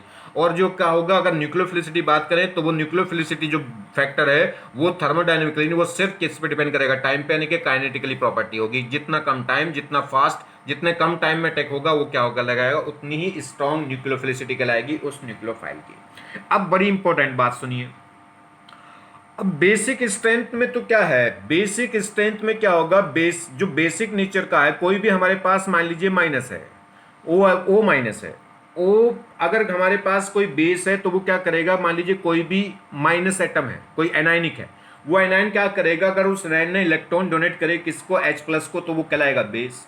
उसने अपने इलेक्ट्रॉन डोनेट करे कार्बन कैटायन को और साथ में जाके बॉन्ड भी बना लिया, तो वो क्या कहलाएगा, न्यूक्लियोफाइल। ठीक, अब क्या होगा, न्यूक्लियोफाइल को देखिए, जो बेसिसिटी है वो तो इस बात पे डिपेंड करेगी कि H प्लस एक्सेप्ट करने के बाद, H प्लस एक्सेप्ट करने के बाद जो कैटायन बना, जो प्रोडक्ट बना, वो जितना ज्यादा स्टेबल होगा उतना ज्यादा क्या कहलाएगा, स्ट्रॉन्ग बेस। इसमें बहुत ज्यादा फैक्टर नहीं है, बिल्कुल स्मूथली चलता है। ये हमने पढ़ भी लिया बेसिक स्ट्रेंथ के, भाई इलेक्ट्रॉन डेंसिटी जिस पे ज्यादा होगी वो जल्दी इलेक्ट्रॉन रिलीज कर देगा, और क्या हो जाएगा, इलेक्ट्रॉन जिस पे इलेक्ट्रॉन डेंसिटी ज्यादा होगी वो जल्दी लोन पे डोनेट करके H प्लस को एक्सेप्ट कर लेगा, स्ट्रॉन्ग बेस। ये जिसकी इलेक्ट्रॉन नेगेटिविटी कम होगी वो जल्दी अपना लोन पे डोनेट करके क्या कर लेगा, H प्लस को एक्सेप्ट कर लेगा, स्ट्रॉन्ग बेस कहलाएगा। ठीक है, इसमें बहुत ज्यादा कॉम्प्लिकेशन नहीं आते, बिल्कुल सीधा सीधा ऑर्डर चलता है, मगर न्यूक्लियोफिलिसिटी में बहुत सारे फैक्टर आ जाते हैं, इसका जो ऑर्डर है इतना स्मूथली नहीं चलता, और इसीलिए इंपॉर्टेंट हो जाती है, और इसीलिए इसका हर साल एग्जाम में एक क्वेश्चन जरूर आता है।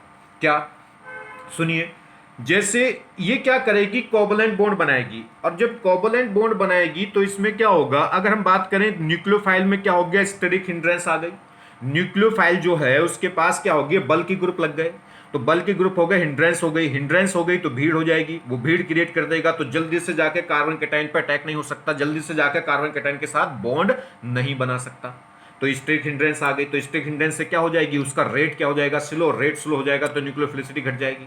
भले ही उस पर इलेक्ट्रॉन डेंसिटी ज्यादा थी, फटाक से इलेक्ट्रॉन डोनेट करके कोवलेंट बॉन्ड बनाना चाह रहा था, मगर क्या हो गया, मान लीजिए स्ट्रिक हिंड्रेंस हो गया, वो हिंड्रेड हो गया, और हाईली हिंड्रेड हो जाएगा, तो अब जल्दी से कार्बन कैटायन पर अटैक नहीं हो पाएगा, या उल्टा कह लो, न्यूक्लियोफाइल जिस कार्बन कैटायन पे जाके जुड़ रहा है वो कार्बन कैटायन लार्जली हिंड्रेड हो, उस पर बड़े बड़े ग्रुप लग रहे हो, तो जगह ही ना बची हो न्यूक्लियोफाइल को जाके कार्बन कैटायन के साथ कोवलेंट बॉन्ड बनाने की, तो यहां पे क्या हो जाएगा, यहां पे फिर न्यूक्लियोफिलिसिटी कम हो जाएगी।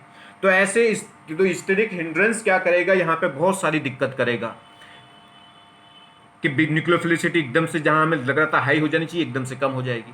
तो यहां बहुत सारे फैक्टर हैं जो इस प्रोसेस को क्या करेंगे, इसकी न्यूक्लियोफिलिसिटी को वेरी करेंगे। तो कहीं पे जहां हम उम्मीद कर रहे होंगे कि बढ़नी चाहिए घट जाएगी, जहां हम उम्मीद कर रहे हैं घटनी चाहिए हो सकता है बढ़ जाए।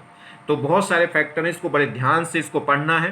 तो न्यूक्लियोफिलिसिटी को तो ध्यान रखना है, न्यूक्लियोफिलिसिटी में ऐसा कोई भी स्पेसिस जो किसी भी अनोदर कार्बोकैटायन से जुड़े H प्लस को छोड़ के वो न्यूक्लियोफाइल, मगर ऑर्गेनिक में क्या करेंगे, ऐसा कोई भी स्पेसिस जो कार्बोकैटायन के साथ कार्बोकैटायन पे अटैक करे और साथ में उसके साथ कोवलेंट बॉन्ड भी बनाए, वो क्या कहलाएगा, न्यूक्लियोफाइल। और जितनी स्पीड से जाकर अटैक होगा उतनी ज्यादा क्या हो जाएगी उसकी न्यूक्लियोफिलिसिटी। तो चलिए देखते हैं। तो देखिए कंपैरिजन ऑफ न्यूक्लियोफिलिसिटी, न्यूक्लियोफिलिसिटी की कंपैरिजन कर रहे हैं, मतलब कोई भी न्यूक्लियोफाइल जितनी फास्ट या जितने कम समय में क्या कर लेगा, कार्बोकैटायन के साथ जाके कोवलेंट बॉन्ड बना लेगा, उसकी न्यूक्लियोफिलिसिटी उतनी ज्यादा हो जाएगी। चलिए तो कंपैरिजन ऑफ न्यूक्लियोफिलिसिटी, तो सबसे पहले तो हम देखते हैं इलेक्ट्रॉन डेंसिटी। जिसके पास इलेक्ट्रॉन डेंसिटी ज्यादा होगी वो जल्दी टेंडेंसी में होगा, जल्दी क्या कर सकता है, इलेक्ट्रॉन डोनेट करके कार्बोकैटायन के साथ कोवलेंट बॉन्ड बना सकता है। तो अगर हम बात करें न्यूक्लियोफिलिसिटी की तो क्या होगा, डेंसिटी के बेसिस पे देखें तो इफ इलेक्ट्रॉन डेंसिटी इंक्रीज होगी तो वैसे वैसे न्यूक्लियोफिलिसिटी क्या होगी, बढ़ेगी। जिस पे इलेक्ट्रॉन डेंसिटी जितनी ज्यादा होगी उसकी इलेक्ट्रॉन को डोनेट करने की इलेक्ट्रॉन पेयर को डोनेट करके उतनी जल्दी कोवलेंट बॉन्ड बनाने की टेंडेंसी क्या होगी, ज्यादा, या कह सकते हैं उतनी फास्ट क्या कर लेगा, कोवलेंट बॉन्ड बना लेगा। तो किसका मतलब क्या होगा, इलेक्ट्रॉन डेंसिटी किस पे ज्यादा होती है, नेगेटिव पे, न्यूट्रल से ज्यादा किस पे होगी, नेगेटिव पे। तो जो भी एनायनिक होगा, एनायनिक न्यूक्लियोफाइल की न्यूक्लियोफिलिसिटी हमेशा ज्यादा होगी किसी न्यूट्रल से। तो जैसे O माइनस, कि न्यूक्लियोफिलिसिटी ज्यादा होगी H2O से। जैसे SH माइनस, इसकी न्यूक्लियोफिलिसिटी ज्यादा होगी किससे, H2S से कह लो, H2S या H2O, H2O से भी ज्यादा होगी। कोई भी नेगेटिव हो, किसी भी नेगेटिव की किसी भी न्यूट्रल से न्यूक्लियोफिलिसिटी हमेशा क्या होगी, ज्यादा होगी। क्यों, क्योंकि इलेक्ट्रॉन डेंसिटी ज्यादा है।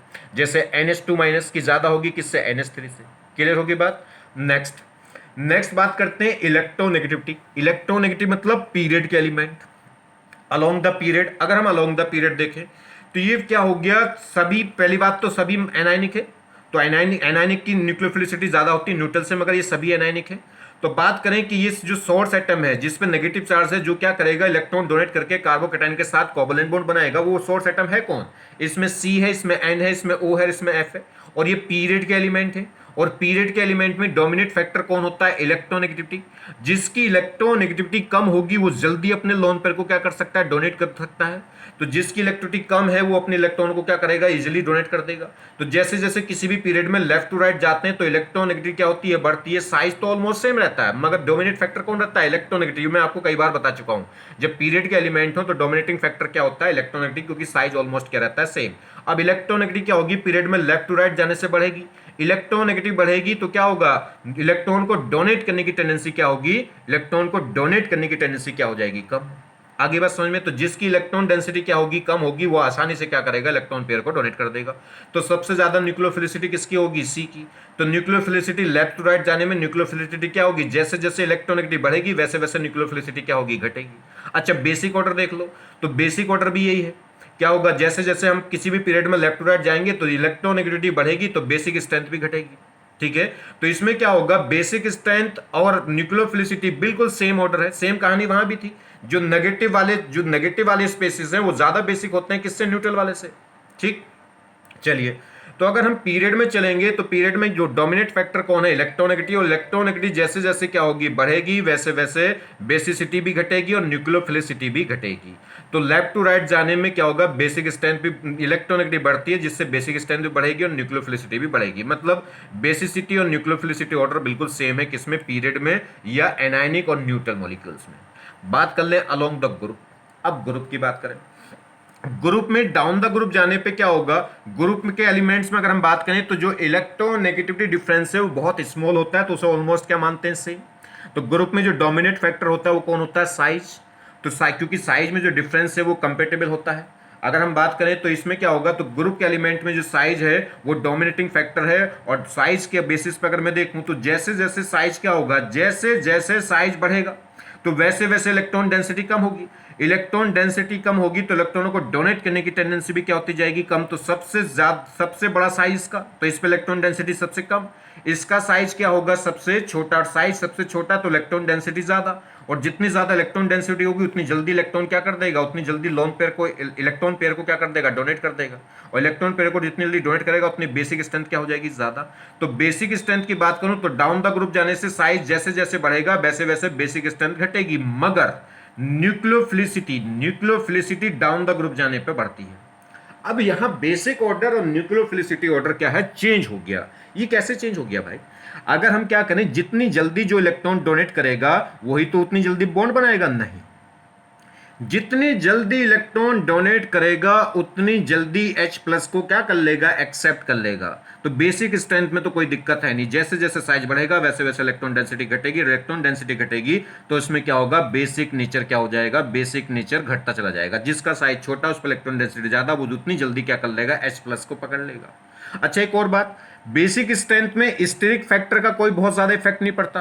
क्यों, क्योंकि जो बेसिक स्ट्रेंथ में किसको अटैक कराना है आपको, H+ को। H+ तो एक प्रोटॉन ही तो है, टिनी पार्टिकल है प्रोटॉन तो। और टिनी पार्टिकल है तो उसमें तो बहुत ज्यादा स्टेरिक हिंड्रेंस की दिक्कत होगी नहीं, कहीं ना कहीं को छोटे मोटे से स्पेस से में क्या होगा, निकल के चला जाएगा और जाके जुड़ जाएगा। तो जो प्रोटॉन है बेसिसिटी में तो क्या होना है, बेसिसिटी में तो H+ को आके जुड़ना है, H+ तो कहीं ना कहीं को आके जुड़ जाएगा। तो स्टेरिक हिंड्रेंस वाला फैक्टर बहुत ज्यादा इफेक्ट नहीं डालेगा उसमें। मगर न्यूक्लियोफिलिसिटी में तो न्यूक्लियोफाइल को कार्बोकैटायन के साथ क्या करना है, बॉन्ड बनाना है। अब वो स्टेरिक हिंड्रेंस कार्बोकैटायन पे भी हो सकती है, न्यूक्लियोफाइल में भी हो सकती है, तो वहां दिक्कत होगी। चलिए खैर, फिलहाल यहां बात करें तो जैसे जैसे डाउन द ग्रुप जा रहे हैं तो साइज क्या हो रहा है, बढ़ रहा है, और साइज बढ़ रहा है तो इलेक्ट्रॉन डेंसिटी कम हो रही, इलेक्ट्रॉन डेंसिटी कम हो रही तो क्या होगा, बेसिक स्ट्रेंथ तो कम होगी सीधी सीधी। मगर न्यूक्लियोफिलिसिटी भी डिक्रीज होनी चाहिए। जब इलेक्ट्रॉन डेंसिटी, इसका साइज छोटा है तो इस पर इलेक्ट्रॉन डेंसिटी ज्यादा है, इलेक्ट्रॉन डेंसिटी ज्यादा है तो जल्दी लोन पेयर को डोनेट करेगा, और जल्दी लोन पेयर को डोनेट करेगा तो इसकी बेसिक स्ट्रेंथ क्या होनी चाहिए, इसकी बेसिक स्ट्रेंथ ज्यादा होगी, और इसकी ज्यादा ही है। डाउन द ग्रुप जाने पे साइज जैसे जैसे बढ़ते हैं वैसे वैसे बेसिक स्ट्रेंथ करेंगे तो मोर बेसिक कौन हो गया, ये। मगर न्यूक्लियोफिलिसिटी की बात करें तो इस पे इलेक्ट्रॉन, इसका साइज छोटा है तो इस पे इलेक्ट्रॉन डेंसिटी ज्यादा है, इलेक्ट्रॉन डेंसिटी ज्यादा है तो यही क्या करना चाहिए, जल्दी लोन पेयर डोनेट करना चाहिए, और ये डोनेट करना चाहिए तो न्यूक्लियोफिलिसिटी इसकी ज्यादा होनी चाहिए। मगर आप फिर भूल रहे हैं, न्यूक्लियोफिलिसिटी क्या है, इलेक्ट्रॉन को डोनेट करना और कार्बन कैटायन को इलेक्ट्रॉन डोनेट करना, और साथ में जाके उसके साथ में बॉन्ड भी बनाना। तो अगर इलेक्ट्रॉन डोनेट करने की बात करूं तो F- जल्दी इलेक्ट्रॉन डोनेट कर देगा C- से, क्योंकि इस पे साइज छोटा है, चार्ज डेंसिटी ज्यादा है, चार्ज डेंसिटी ज्यादा है तो जल्दी लोन पे डोनेट करेगा। मगर बॉन्ड अगर बनाए तो फजांस रूल्स के अकॉर्डिंग क्या है, फजांस रूल्स के अकॉर्डिंग जल्दी कोवलेंट बॉन्ड कौन बनाएगा, जिस एनायन का साइज बड़ा होगा, जिस एनायन का साइज बड़ा होगा उसमें पोलराइजेशन क्या हो जाएगी, उतनी ज्यादा, और जितनी ज्यादा पोलराइजेशन हो जाती है उतनी जल्दी क्या बना लेता है वो, कोवलेंट बॉन्ड। तो अगर बॉन्ड बनाने की नेचर देखूं तो बॉन्ड बनाने की नेचर किसके पास ज्यादा है, I- के। जिस एनायन का साइज बड़ा होगा वो जल्दी कोवलेंट बॉन्ड बना लेगा, और जल्दी कोवलेंट बॉन्ड बना लेगा तो न्यूक्लियोफिलिसिटी भी क्या हो जाएगी इसकी ज्यादा। क्योंकि न्यूक्लियोफिलिसिटी क्या है, दोनों फैक्टर पर डिपेंड करता है कि इलेक्ट्रॉन रिलीज भी करे और साथ में कार्बन कैटायन को इलेक्ट्रॉन रिलीज भी करे, और साथ में कार्बन कैटायन के साथ बॉन्ड भी बनाए। केवल और केवल इलेक्ट्रॉन डोनेट करना नहीं है, बॉन्ड भी बनाना है। आगे बात समझ में नहीं, मतलब इलेक्ट्रॉन डोनेट भी करने और साथ में बॉन्ड भी बनाना है। तो बॉन्ड बनाने की नेचर किसकी ज्यादा है, जिस एनायन का साइज जितना बड़ा होगा उसमें पोलराइजेबिलिटी उतनी ज्यादा होगी, उसमें पोलराइजेशन पावर उतनी ज्यादा हो जाएगी, और जितनी ज्यादा पोलराइजेशन हो जाती है उतना ज्यादा कोवलेंट बॉन्ड बनाने के चांसेस हो जाएंगे, किससे, फजांस रूल से।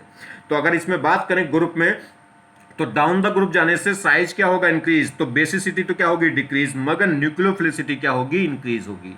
तो डाउन द ग्रुप जाने से साइज ऑफ एनायन क्या होगा, बढ़ेगा, साइज ऑफ एनायन बढ़ेगा तो जिससे कोवलेंट बॉन्ड बनाने की टेंडेंसी बढ़ेगी, और कोवलेंट बॉन्ड बनाने की टेंडेंसी बढ़ेगी तो न्यूक्लियोफिलिसिटी भी बढ़ जाएगी। तो देखिए टॉप टू बॉटम जाएंगे तो इलेक्ट्रोनेगेटिव तो ऑलमोस्ट क्या रहती है, same, but size is increasing significance. तो डोमिनेट फैक्टर कौन रहता है, साइज। अब जैसे क्या होगा, electron density decrease, down the group जाने से जैसे जैसे साइज बढ़ेगा वैसे वैसे इलेक्ट्रॉन डेंसिटी घटेगी, इलेक्ट्रॉन डेंसिटी घटेगी तो बेसिक नेचर भी क्या हो जाएगी, घट जाएगी, क्योंकि जिसके पास इलेक्ट्रॉन डेंसिटी कम वो जल्दी से लोन पर डोनेट करने वाला नहीं है। तो साइज बढ़ने, जैसे जैसे साइज बढ़ेगा वैसे वैसे इलेक्ट्रॉन डेंसिटी घटेगी, इलेक्ट्रॉन डेंसिटी घटेगी तो बेसिक स्ट्रेंथ भी घटेगी। But according to the Fajans rule, bigger anion will form covalent bond more rapidly. तो जितना बड़ा, मगर फजांस रूल के अकॉर्डिंग जितना बड़ा एनायन होगा वो एनायन उतनी जल्दी कोवलेंट बॉन्ड क्या कर लेता है, फॉर्म कर लेता है किसी भी कैटायन के साथ। तो उसने वही बात कही, तो क्या हो गया, but according to the Fajans rules bigger anion will form covalent bond more rapidly than the smaller anion. तो स्मॉलर एनायन के कंपैरिजन में बिगर एनायन जल्दी कोवलेंट बॉन्ड बना लेगा, और जितनी जल्दी कोवलेंट बॉन्ड बना लेगा तो न्यूक्लियोफिलिसिटी भी उतनी क्या हो जाएगी, हाई हो जाएगी।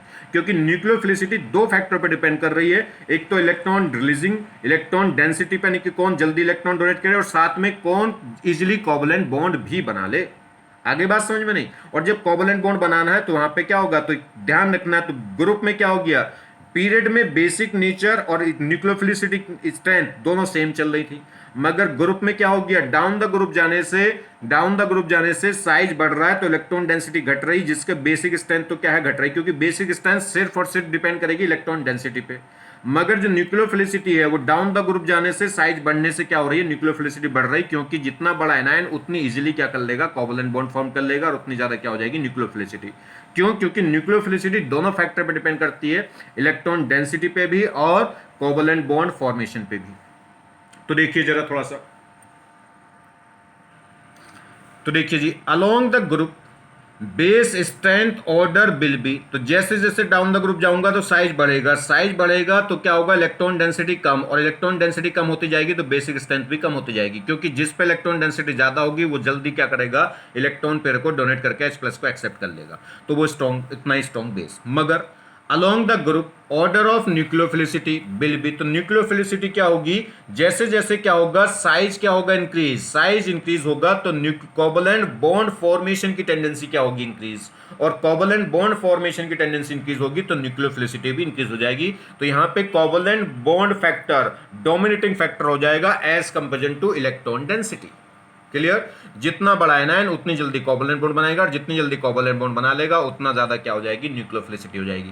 तो इस केस में उल्टा ऑर्डर हो गया, तो डाउन द ग्रुप जाने से अगर साइज बढ़ेगा तो न्यूक्लियोफिलिसिटी भी बढ़ेगी, मगर बेसिसिटी घट रही थी।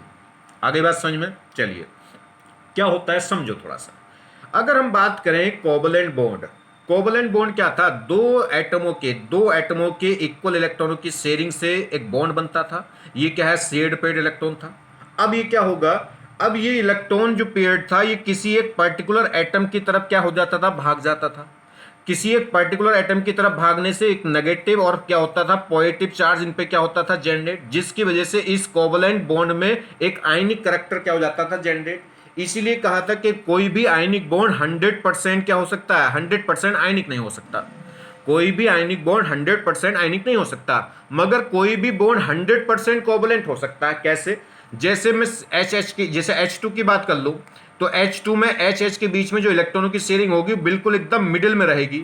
मिडिल में क्यों रहेगी, क्योंकि दोनों की इलेक्ट्रोनेगेटिव सेम है, दोनों के बीच में जो इलेक्ट्रोनेगेटिव डिफरेंस है वो क्या है, एकदम जीरो है, एकदम जीरो है। तो जो इलेक्ट्रॉन पेयर है एकदम मिडिल में रहेगा, तो ये क्या रहेगा, 100% कोवलेंट होगा। अब समझिए ये क्या है, आयंस के बीच में, ये कैटायंस और एनायंस के बीच में बॉन्ड बन रहा है। अब क्या होगा, ये कैटायंस देखिए इस एनायन पे ये इलेक्ट्रॉन है, ये इलेक्ट्रॉन ही तो आते हैं यहाँ बॉन्डिंग के लिए। अगर ये इलेक्ट्रॉन बिल्कुल एकदम मिडिल में आ जाए, इन दोनों एटमों के एकदम मिडिल में आ जाए, तो ये क्या हो जाएगा, 100% कोवलेंट बॉन्ड हो जाएगा। ठीक, अब क्या होगा, ये कैटायन क्या करता है, ये कैटायन इसके एनायन के इलेक्ट्रॉनों को क्या करता है, अपनी तरफ अट्रैक्ट कराता है। ये कैटायन इस एनायन के इलेक्ट्रॉनों को अपनी तरफ क्या करेगा, अट्रैक्ट, और कैटायन के द्वारा एनायन के इलेक्ट्रॉनों को अट्रैक्ट करने की जो प्रोबेबिलिटी है, इसको क्या बोलते हैं, पोलराइजिंग पावर। तो कैटायन की एनायन के इलेक्ट्रॉनों को अपनी तरफ अट्रैक्ट करने की जो एबिलिटी है उसे क्या बोलते हैं, पोलराइजिंग पावर बोलते हैं। चलिए, और एनायन के इलेक्ट्रॉनों का कैटायन की तरफ शिफ्ट होना उसे बोलते हैं पोलराइजिबिलिटी। कितने ज्यादा इसके इलेक्ट्रॉन इधर क्या हो जाएंगे, एक तरफ को डिस्टर्ब हो जाएंगे, डिस्ट्रीब्यूट हो जाएंगे, या क्या हो जाएंगे, शिफ्ट हो जाएंगे, उसे बोलते हैं पोलराइजिबिलिटी। और फाइनली इन दोनों का जो करेक्टर है, यहाँ पे जो बॉन्ड बनेगा, ये कितने इलेक्ट्रॉन ओवरऑल कितना डिस्प्लेस हो गए, उसे बोलते हैं पोलराइजिंग पावर। जितनी ज्यादा पोलराइजिंग पावर होगी, जितनी ज्यादा पोलराइजिंग पावर उतना ज्यादा कोवलेंट करेक्टर। ये इलेक्ट्रॉनों को अट्रैक्ट करने की कोशिश करेगा और ये अपने इलेक्ट्रॉन शिफ्ट कराने की कोशिश करेगा। इसके इलेक्ट्रॉनों को अट्रैक्ट करने की जो टेंडेंसी उसे बोलते हैं पोलराइजिंग पावर, और उसके अपने इलेक्ट्रॉनों को रिलीज करने की जो टेंडेंसी उसे बोलते हैं पोलराइजिबिलिटी। अब जितना एनायन जितना बड़ा होगा, जितना एनायन बड़ा होगा उतना इसके इलेक्ट्रॉन न्यूक्लियस के साथ अट्रैक्शन क्या हो जाएगी, कम। जितना बड़े साइज का एनायन होगा उतना इसके इलेक्ट्रॉनों की न्यूक्लियस के साथ अट्रैक्शन कम होती चली जाएगी, क्योंकि इलेक्ट्रॉन न्यूक्लियस से दूर होते जाएंगे। और जितना बड़ा एनायन होता जाएगा तो इलेक्ट्रॉनों पर अट्रैक्शन न्यूक्लियस की कम होती जाएगी, और एनायन के न्यूक्लियस की इलेक्ट्रॉनों पर अट्रैक्शन कम होती जाएगी, तो उतने ज्यादा ये क्या हो जाएंगे, कैटायन की तरफ क्या हो जाएंगे, शिफ्ट हो जाएंगे। तो उसमें उतनी पोलराइजिबिलिटी बढ़ेगी, और पोलराइजिबिलिटी बढ़ेगी तो उतनी पोलराइजेशन बढ़ेगी, और पोलराइजेशन बढ़ेगी तो उतना क्या हो जाएगा, कोवलेंट बॉन्ड। अगर ये इलेक्ट्रॉनों का क्लाउड्स, इन इलेक्ट्रॉनों का क्लाउड्स ये एकदम बीच में आ जाए, यहाँ एनायन के ये एकदम मिडिल में आ जाए इलेक्ट्रॉनों का क्लाउड्स, तो ये क्या बन जाएगा, प्योर कोवलेंट बॉन्ड बन जाएगा। तो ये बातें होती हैं, जरा देखिए आप समझिए। यहां पे क्या होगा, जब ये कोई न्यूक्लियोफाइल इस किसी कैटायन पे जाके अटैक करेगा, ये कैटायन पे जाके अटैक करेगा, तो इसमें क्या होगा समझिए। अगर हम बात करें ये एटम क्या होगा, ये अगर हम बात करें तो मोर इलेक्ट्रोनेगेटिव एटम कौन है, यहाँ पे हैलोजन। कार्बन और हैलोजन वाला जो बॉन्ड है वही क्या है, ज्यादा पोलर बॉन्ड है। तो ये इलेक्ट्रॉनों को इधर विड्रॉ कर रहा होगा, इस पे इधर आ रहा होगा माइनस, इस पे आ रहा होगा प्लस। तो इस प्लस वाले पार्ट पे एनायन अटैक करेगा, और ये लिविंग ग्रुप क्या होगा, जब ये इस पे अटैक करेगा तो कुछ ना कुछ ग्रुप यहाँ से एक निकल के जाएगा, निकल के जाना पड़ेगा, क्योंकि इसके लिए ऑर्बिटल खाली करनी पड़ेगी, जगह खाली करनी पड़ेगी। ठीक, और किसको पहले निकाल देंगे, क्या होगा, जैसे आपके घर पे कोई मेहमान आया तो क्या करेंगे, उसके लिए एक सेपरेट कमरा देंगे सोने के लिए, विश्राम करने के लिए, आराम करने के लिए, बैठने के लिए। तो आप क्या करते हैं, ये आपके बच्चे हैं, तो आप क्या करोगे, ये कार्बन क्या करेगा, इनसे किसी भी बच्चे से कहेगा अपना रूम खाली करने के लिए। अब ये लड़के हैं, ये तो जल्दी से खाली करते नहीं, लड़की से ही खाली करा लेते हैं कि बेटे तू आज मेरे साथ, मम्मी कहेगी बेटा तू आज मेरे पास सो जाना, आज तू अपने रूम में मत सोना, ये सो जाएंगे। ठीक है, तो वो क्या है, तो रीजन क्या है, रीजन क्या है, क्योंकि जो मोर इलेक्ट्रोनेगेटिव है, जो मोर पोलर है, जिस पे जो बॉन्ड ज्यादा पोलर है, वही बॉन्ड टूट जाएगा, वही बॉन्ड अपने क्या करेगा, अपनी ऑर्बिटल को खाली कर देगा। चलिए खैर, ये इसकी कार्बन की हाइब्रिडेशन क्या थी, sp3 थी, तो यहाँ पे ये sp3 के बीच में ये बॉन्ड बना है, इनके बीच में ये तो sp3 ऑर्बिटल होती है, इसका ये लोब बड़ा होगा जहां बॉन्ड बना हुआ था, और एक छोटा सा लोब होगा। अब ये क्या करेगा, जैसे ये न्यूक्लियोफाइल इस पर अटैक करेगा तो वैसे ये लीविंग ग्रुप निकल कर भाग जाएगा बाहर। अब क्या होगा, ये अटैक कैसे करेगा, ये कैटायन इस एनायन के इलेक्ट्रॉनों को क्या करेगा, अट्रैक्ट करेगा ना इस ऑर्बिटल के साथ। ये देखिए, ये तो डिस्टॉर्शन होता है एनायन के इलेक्ट्रॉनों में, ठीक है, ये क्या होगा, इसके इलेक्ट्रॉनों में क्या होगा, ये डिस्टॉर्शन होगा। और ये इस एनायन का, इस न्यूक्लियोफाइल का साइज जितना बड़ा होगा उतनी जल्दी ये डिस्टॉर्शन हो जाएगी कैटायन के लिए, उतना ज्यादा क्या होगा, उसके उतनी ज्यादा इस एनायन में क्या हो जाएगी, डिस्टॉर्शन हो जाएगी, उतनी जल्दी क्या बन जाएगा, कोवलेंट बॉन्ड। जितना ये क्या होगा, देखिए ये निकलेगा तो ये बॉन्ड बनेगा, और ये कोवलेंट बॉन्ड बनेगा। ये कोवलेंट बॉन्ड कैसे बनता है, ये अपने इलेक्ट्रॉन, ये एटम नहीं भागता इसकी तरफ को, ये इलेक्ट्रॉन्स क्या होते हैं, इस इलेक्ट्रॉनों का क्लाउड्स इधर को भाग जाता है, जिससे बोलते हैं पोलराइजेबिलिटी, ठीक है। और जितना ज्यादा एनायन होगा, एनायन का साइज जितना ज्यादा बड़ा होगा, ये कैटायन उतना ज्यादा इसमें क्या करा देगा, पोलराइजेबिलिटी करा लेगा, मतलब उतनी ज्यादा पोलराइजेशन हो जाएगी, उतना ज्यादा क्या हो जाएगा, स्ट्रॉन्ग कोवलेंट बॉन्ड। तो इलेक्ट्रॉन क्लाउड्स क्या हो जाएगा, इसकी कैटायन की तरफ भाग जाएगा, और ये कब जल्दी भागेगा, जितना बड़ा क्या होगा, एनायन का साइज होगा। तो एनायन का, क्योंकि कैटायन तो ऑलमोस्ट फिक्स होता है भाई, ऑर्गेनिक में डिफरेंट डिफरेंट कैटायन के हम बात करें, कैटायन की पोलराइजिंग पावर तो वो तो सेम ही होगी, ऑर्गेनिक में तो कैटायन जो होगा कार्बो कैटायन ही होगा, तो डिपेंड किस पे करेगा, एनायन पे।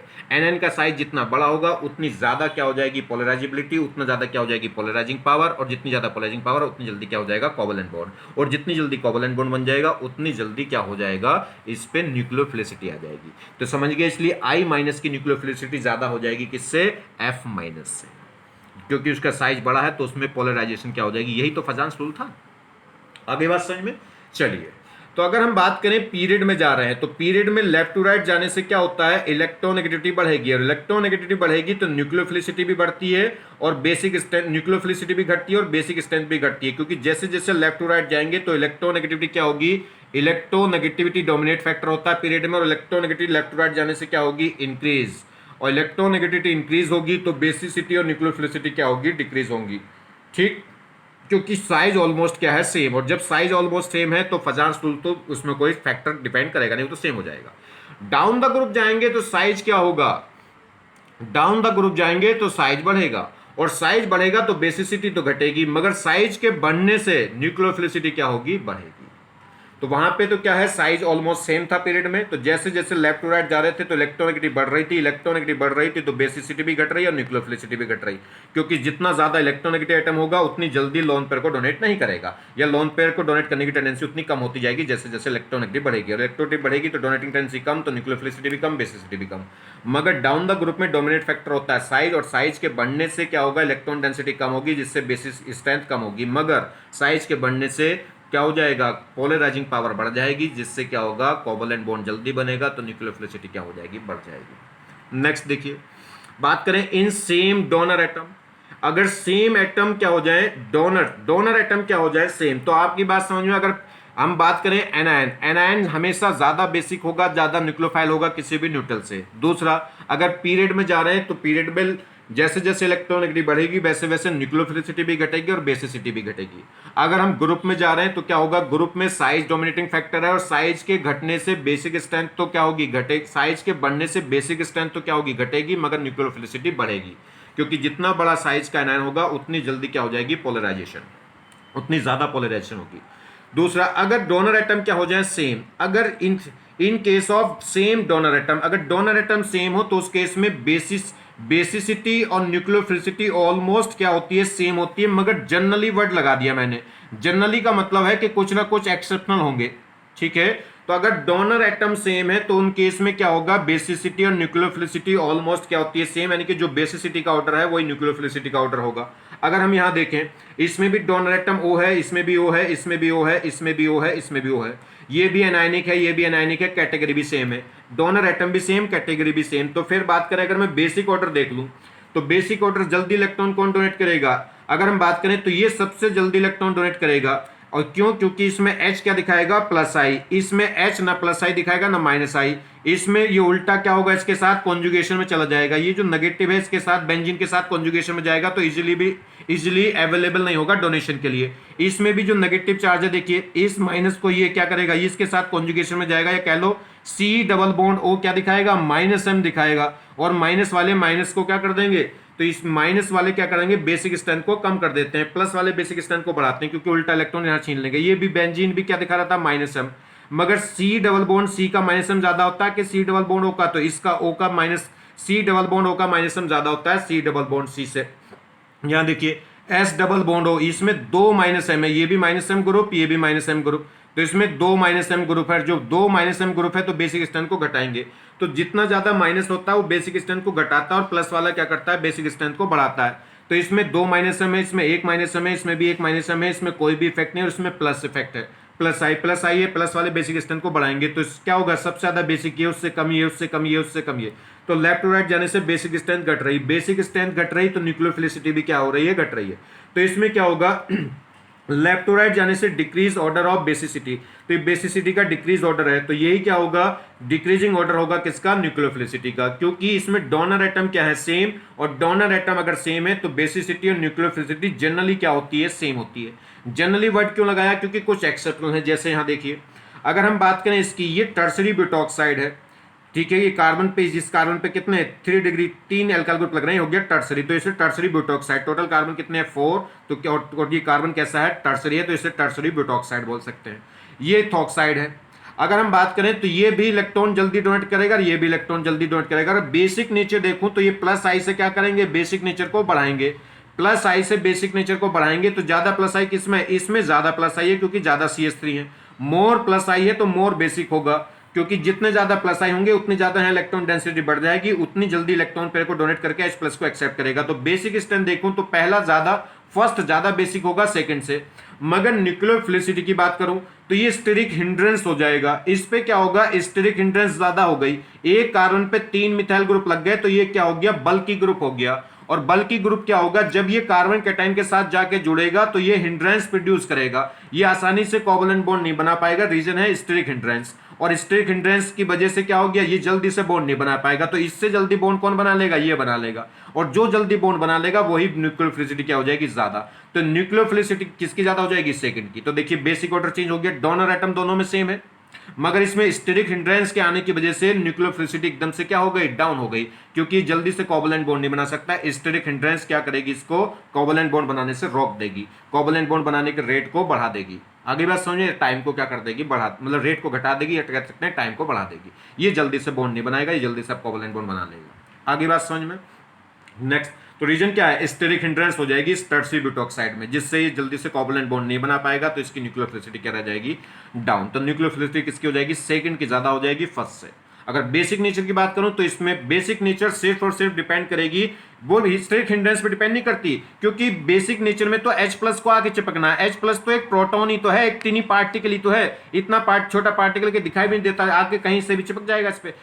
इसको कोवलेंट बॉन्ड बनाना था कार्बन कैटायन के साथ, किस केस में, न्यूक्लियोफिलिसिटी में, मगर बेसिसिटी में तो H प्लस को यहाँ आके चिपकना है, और ये छोटा सा पार्टिकल होता है, ठीक है, एक टिनी पार्टिकल होता है, कहीं भी आकर रुक जाएगा। इस टिनी पार्टिकल के लिए न्यूक्लियो जो स्टेरिक हिंड्रेंस है वो डोमिनेट, वो कोई डिफेक्ट नहीं डालती। तो ध्यान रखिए, बेसिक स्ट्रेंथ, बेसिक नेचर में स्टेरिक हिंड्रेंस का कोई फैक्टर काम नहीं कर पाता, तो इसलिए, मगर न्यूक्लियोफिलिसिटी में स्टेरिक हिंड्रेंस फैक्टर क्या करती है, काम करती है, जिससे ऑर्डर एकदम से क्या हो जाते हैं, उल्टे हो जाते हैं।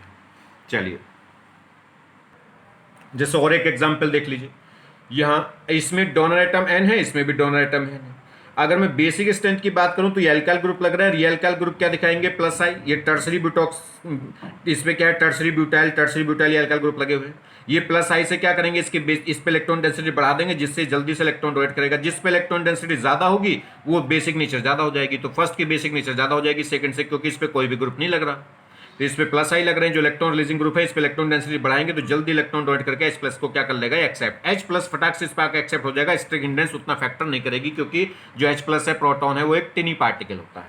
मगर न्यूक्लियोफिलिसिटी की बात करें तो न्यूक्लियोफिलिसिटी में तो इस नाइट्रोजन को कार्बोकैटायन के साथ क्या करना है, जाके बॉन्ड बनाना है, और कार्बोकैटायन के साथ जाके बॉन्ड बनाना है, तो क्या होगा, यहां पे अभी क्या होगा, ये बल्की ग्रुप है, क्या करेंगे, इस कोवलेंट बॉन्ड को, क्योंकि कार्बन एक बड़ा एटम हो गया as comparison to H plus, तो वहां पे स्टिक हिंड्रेंस एक डोमिनेट फैक्टर हो जाएगा। और यहाँ पे क्या होगा, ये लार्ज हिंड्रेंस होगी, इसमें क्या होगी, हिंड्रेड, ये बल्कि ग्रुप हो गए, और बल्कि ग्रुप हो गए तो क्या होगा, ये अब जल्दी से कोवलेंट बॉन्ड नहीं बना सकता, किसकी वजह से, स्टेरिक हिंड्रेंस की वजह से। तो जल्दी कोवलेंट बॉन्ड कौन बना लेगा, ये। तो बेसिक अगर नेचर की बात करें, तो न्यूक्लियोफिलिसिटी की बात करें तो वो सेकंड की ज्यादा हो जाएगी फर्स्ट से। रीजन है स्टेरिक हिंड्रेंस। आगे बात समझ में। तो स्टेरिक हिंड्रेंस बेसिक फैक्टर में कोई इफेक्ट नहीं डाल रहा, मगर न्यूक्लियोफिलिसिटी में क्या कर दे रहा, वो प्रोडक्ट को उल्टा कर दे रहा है, ऑर्डर को क्या कर दे रहा है, उल्टा। जैसे एक एग्जाम्पल आप समझो, तो आप समझ रहे हैं स्टेरिक फैक्टर बहुत सारे क्या कर देता है, खेल बिगाड़ देता है। ये मैंने आपको इनऑर्गेनिक में बताया कि कौन कंपाउंड एग्जिस्ट करता है कौन नहीं, रीजन है स्टेरिक हिंड्रेंस बहुत सारा, ठीक है। जैसे SF, और एक देखिए जैसे SF6, ये हाइड्रोलेस हो जाता है, SF6 क्या करेगा, हाइड्रोलेस हो जाता है, वो SF4 हाइड्रोलेस हो जाएगा, मगर SF6 हाइड्रोलेस नहीं होता। रीजन क्या है, देखिए इसके पास वैकेंट ऑर्बिटल है, इसके पास लोन पेयर है, ये अपने लोन पर इसकी वैकेंट ऑर्बिटल को क्या कर देता है, डोनेट। ये अपने लोन पर वाटर का O अपने लोन पर क्या कर देगा, इस SF को क्या कर देगा, डोनेट, क्योंकि इसके पास वैकेंट ऑर्बिटल है। SF4 की स्ट्रक्चर यही तो होती है, स्क्वायर प्लेनर, और इस पे क्या होते हैं, ये वैकेंट ऑर्बिटल, ये लोन पर इस टाइप से होंगे। तो यहाँ पे क्या है, ये अपने, इसके पास वैकेंट ऑर्बिटल है, इसके पास लोन पेयर है, ये फटाक से अपने लोन पे इसको आसानी से डोनेट करके क्या हो जाता है, हाइड्रोलिस्ड हो जाता है। मगर SF6 हाइड्रोलिस नहीं होती। रीजन क्या है, SF6 में क्या हो जाएगा, यहाँ एक एक F और लग जाता है, और एक एक F और लगने से क्या हो जाएगा, स्टेरिक हिंड्रेंस बढ़ जाएगी। देखिए SF4 में तो स्क्वायर प्लेनर था, स्क्वायर प्लेनर में क्या होगा, ये बिल्कुल कॉपी का प्लेन, ये कॉपी के ऊपर से आके बट लग सकता था, नीचे से आके लग सकता था, मगर अब SF6 में क्या हो गया, यहाँ से F आ गए, और F आ गए तो स्टेरिक हिंड्रेंस बढ़ गई।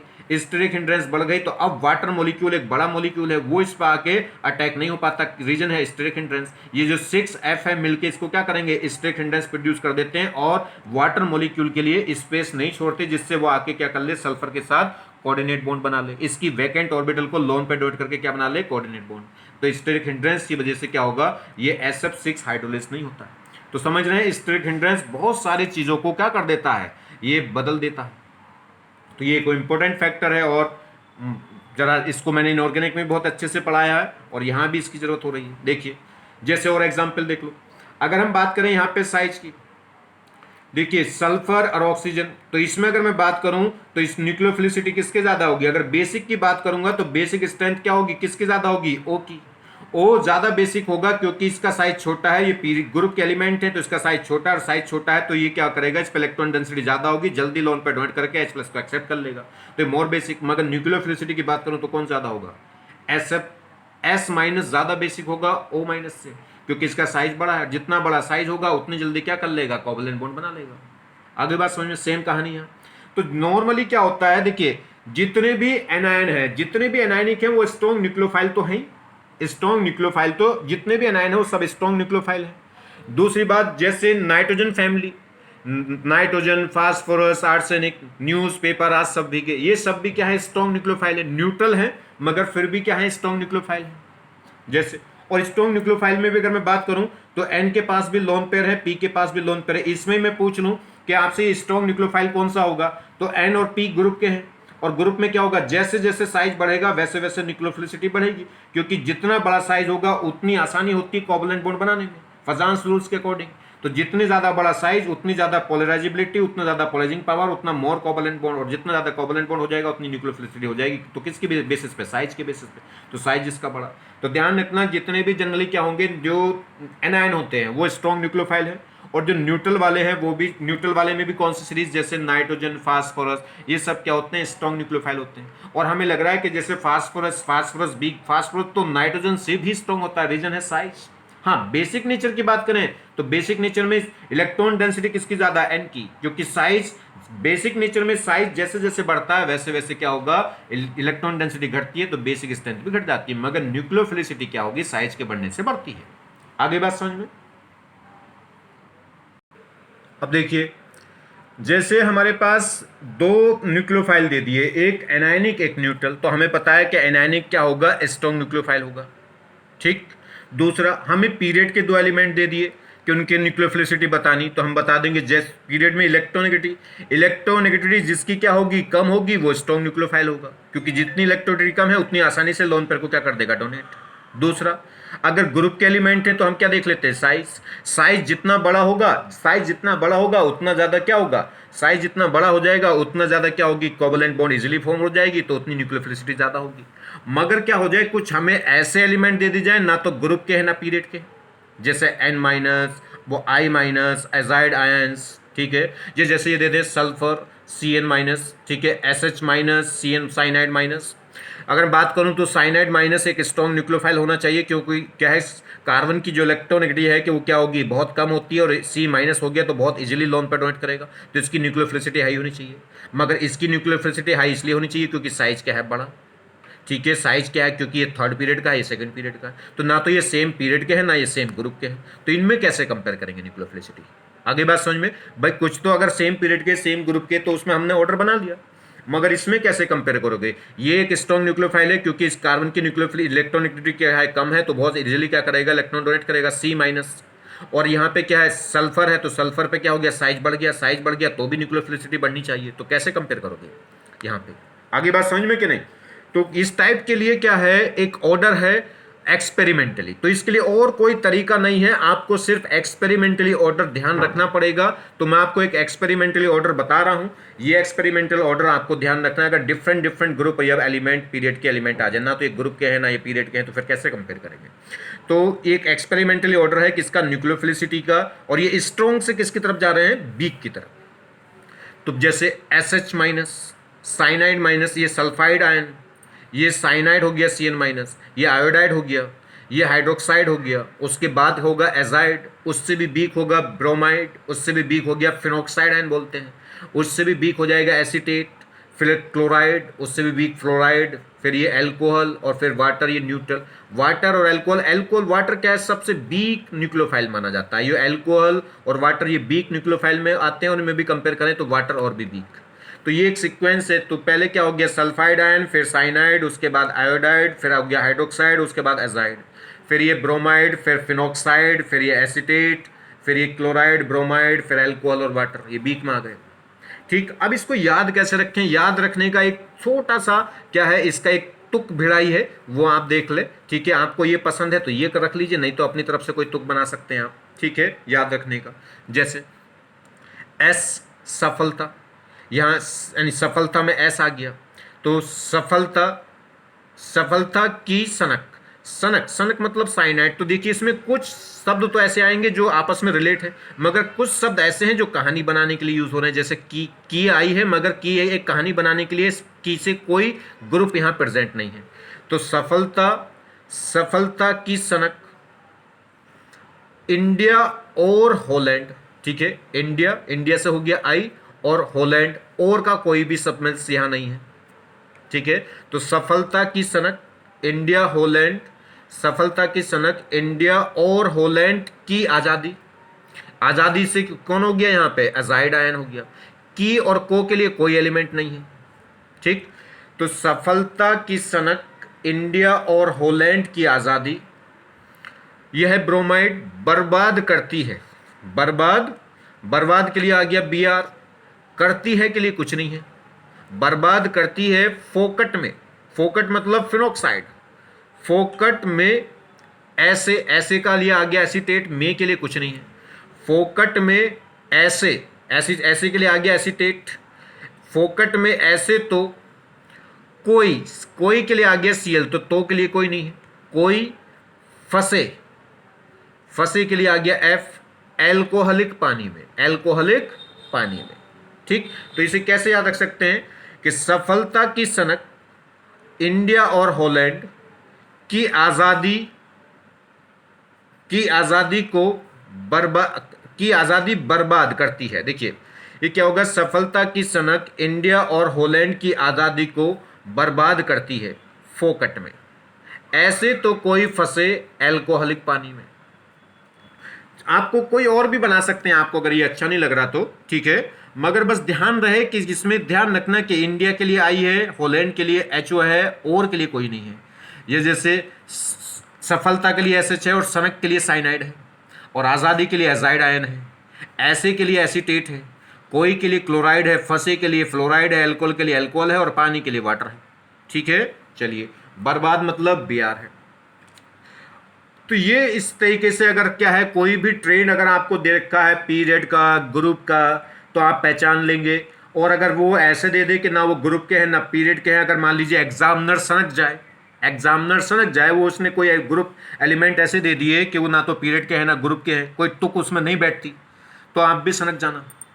ठीक है, आप भी सनकने में देर मत लगाना, ये सनक जाने का ऑर्डर है। आगे बात समझ में? तो ये सनक, अगर वो सनक गया तो आप भी सनक जाना, ये सनक जाने का ऑर्डर है, बता देंगे। मगर न्यूक्लियोफिलिसिटी इंपॉर्टेंट है, क्वेश्चन आता जरूर है, ध्यान रखना। और इसीलिए आप समझ रहे इंपॉर्टेंट क्यों है, क्योंकि इसमें एक रेगुलर फिक्स ऑर्डर नहीं है। अभी आप और देखेंगे, अभी सॉल्युबिलिटी लिस्ट में लेंगे, जब सॉल्वेंट यूज करेंगे तो थोड़ा सा और वेरिएशन आएगा। चलिए और कुछ बातें मैं आपको बता दूं। देखिए न्यूक्लियोफिलिसिटी मैंने किसको 3 ऑर्डर में थोड़ा सा अरेंज किया है, जिससे थोड़ी सी आसानी हो जाए। जैसे अगर हमारे पास ये कोई कंपाउंड है, देखिए हमारे पास ये कोई सब्सटेंस है, एक कार्बन है जिस पे लिगेंड्स लगा है, एक दूसरा इस पे कार्बन अटैच है जिस पे हाइड्रोजन है। हमने कोई रीजेंट डाला किसी सॉल्वेंट के प्रेजेंस में, रीजेंट भी ऐसा है वो जो जिसमें न्यूक्लियोफिलिसिटी भी है और बेसिसिटी भी है। अब अगर ये न्यूक्लियोफिलिसिटी डोमिनेट हुई तो न्यूक्लियोफिलिसिटी तो क्या करेगी, न्यूक्लियोफिलिसिटी इस कार्बन पर अटैक करेगी और इस न्यूक्लियोफिलिसिटी इस कार्बन पर अटैक करेगी और इसके लिविंग ग्रुप को निकाल के ले जाएगी। ठीक है, और क्या हो जाएगी, न्यूक्लियोफिलिक सब्स्टिट्यूशन रिएक्शन हो जाएगी, SN1 SN2 हो जाएगा। आगे बात समझ में? अगर ये बेसिक करैक्टर इसका ज्यादा डोमिनेटिंग हुआ तो ये क्या करेगा, इसके H+ को ले जाएगा। अगर बेसिक करैक्टर इसी रीजेंट का बेसिक करैक्टर ज्यादा हुआ तो वो क्या करेगा, H+ को ले जाएगा। जैसे H+ भागेगा तो ये क्या होगा, लिविंग ग्रुप भी निकल जाएगा और यहां क्या बन जाएगी, एल्कीन। तो इस केस में कौन सी रिएक्शन डोमिनेट हो जाएंगी, E1 और E2। अगर न्यूक्लियोफाइल डोमिनेट हुआ तो E1 SN1 रिएक्शन फेवर हो जाएगी। और अगर क्या हो गया, बेसिक नेचर हो गई तो एलिमिनेशन हो जाएगी। तो यहां पे वो H+ को अटैक कर देगा, H+ निकलेगा तो वैसे लिविंग ग्रुप निकलेगा। लिविंग ग्रुप तो निकलना ही है, चाहे न्यूक्लियोफिलिसिटी हो चाहे बेसिसिटी हो। तो ऐसा कोई रीजेंट हमने ले लिया जिसमें न्यूक्लियोफिलिसिटी करैक्टर भी है, बेसिक करैक्टर भी है, तो फिर डिसाइड करना पड़ेगा कि वो स्ट्रॉन्ग न्यूक्लियोफाइल है कि स्ट्रॉन्ग बेस है। अगर स्ट्रॉन्ग न्यूक्लियोफाइल हुआ तो वो क्या करेगा, लिविंग ग्रुप को लेकर भाग जाएगा और क्या हो जाएगी, SN1 SN2 हो जाएगी, न्यूक्लियोफिलिक सब्स्टिट्यूशन हो जाएगी। अगर क्या हो गया, बेसिक करैक्टर डोमिनेट हो गया, स्ट्रॉन्ग बेस करैक्टर हो गया, तो वो क्या करेगा, इस H+ को लेकर भागेगा। H+ निकलेगा तो लिविंग ग्रुप भी निकलेगा। जैसे ही H+ निकलेगा ये माइनस माइनस यहां आएगा, माइनस यहां आएगा तो लिविंग ग्रुप भाग जाएगा। तो ये क्या बन जाएगा, एल्कीन। तो इसके इसमें एलिमिनेशन हो जाएगी। तो देखिए तो ये 3 कैटेगरी थोड़ी सी बनाई है, strong nucleophile with weak basic character. ऐसा न्यूक्लियोफाइल जिसके न्यूक्लियोफिलिसिटी तो स्ट्रॉन्ग हो मगर बेसिक करैक्टर क्या हो, वीक। जब बेसिक करैक्टर वीक होगा तो एलिमिनेशन के चांसेस नहीं होंगे, E1 E2 के चांसेस नहीं होंगे। तो किस रिएक्शन के होंगे, न्यूक्लियोफिलिक। और न्यूक्लियोफिलिक में भी किसके ज्यादा चांसेस होंगे, SN2 के। क्योंकि जितना स्ट्रॉन्ग न्यूक्लियोफाइल होगा उतने ज्यादा चांसेस किसके होते हैं, SN2 के। न्यूक्लियोफिलिक सब्स्टिट्यूशन में भी किसके ज्यादा चांसेस हो जाएंगे, SN2 के। ठीक है, तो बीक बेस हो गया तो E1 E2 तो एलिमिनेशन के चांसेस तो खत्म हुए, सब्स्टिट्यूशन के चांसेस हो गए। सब्स्टिट्यूशन में भी किसके ज्यादा चांसेस हो जाएंगे, E2 के। तो देखिए, तो ध्यान दीजिए, एक ही सब्सटेंस एक ही रिएक्टेंट के साथ एक रिएजेंट क्या दिखा सकता है, 4 रिएक्शन दिखा सकता है। अगर ये न्यूक्लियोफाइल डोमिनेट हुआ तो SN1 या SN2। और इस बेस डोमिनेट हुआ, बेसिक करैक्टर डोमिनेट हो गया तो E1 E2। तो ऐसे कितनी रिएक्शन हो सकती हैं, 4 रिएक्शन हो सकती हैं। अब 4 में से कौन सी होगी, इसको छांटना बड़ा मुश्किल बात पड़ती है। अब जैसे जैसे आगे ऑर्गेनिक में यही चीज पढ़ेंगे। तो देखिए, तो मैंने बता दिया, अगर स्ट्रॉन्ग बेस और स्ट्रॉन्ग न्यूक्लियोफाइल और वीक बेसिक करैक्टर का ये कुछ रख लिए, जैसे SH है, ये स्ट्रॉन्ग न्यूक्लियोफाइल है, वीक बेस है। I- है, स्ट्रॉन्ग न्यूक्लियोफाइल है, वीक बेस है। Cl- है, Br- है, F- है, हर चारों हेलोजन आ गई इसमें। ये सल्फर, मतलब सल्फर वाले कोई भी हो, SH हो, RSH हो, एजाइड हो, ये भी क्या है, स्ट्रॉन्ग न्यूक्लियोफाइल और वीक बेस है। तो ये किस कैटेगरी के हैं, जिसमें क्या होता है, ये ऑर्डर नहीं है कोई। कभी आप न्यूक्लियोफिलिसिटी का ऑर्डर देख लो कि ये सबसे ज्यादा स्ट्रॉन्ग, ऑर्डर तो मैंने वो लिखा दिया। ये तो क्या है, बस ऑरली मैंने लिखे हैं कि ये कुछ न्यूक्लियोफाइल हैं जो क्या है, जिनमें न्यूक्लियोफिलिसिटी करैक्टर ज्यादा होता है और बेसिक करैक्टर बहुत कम होता है।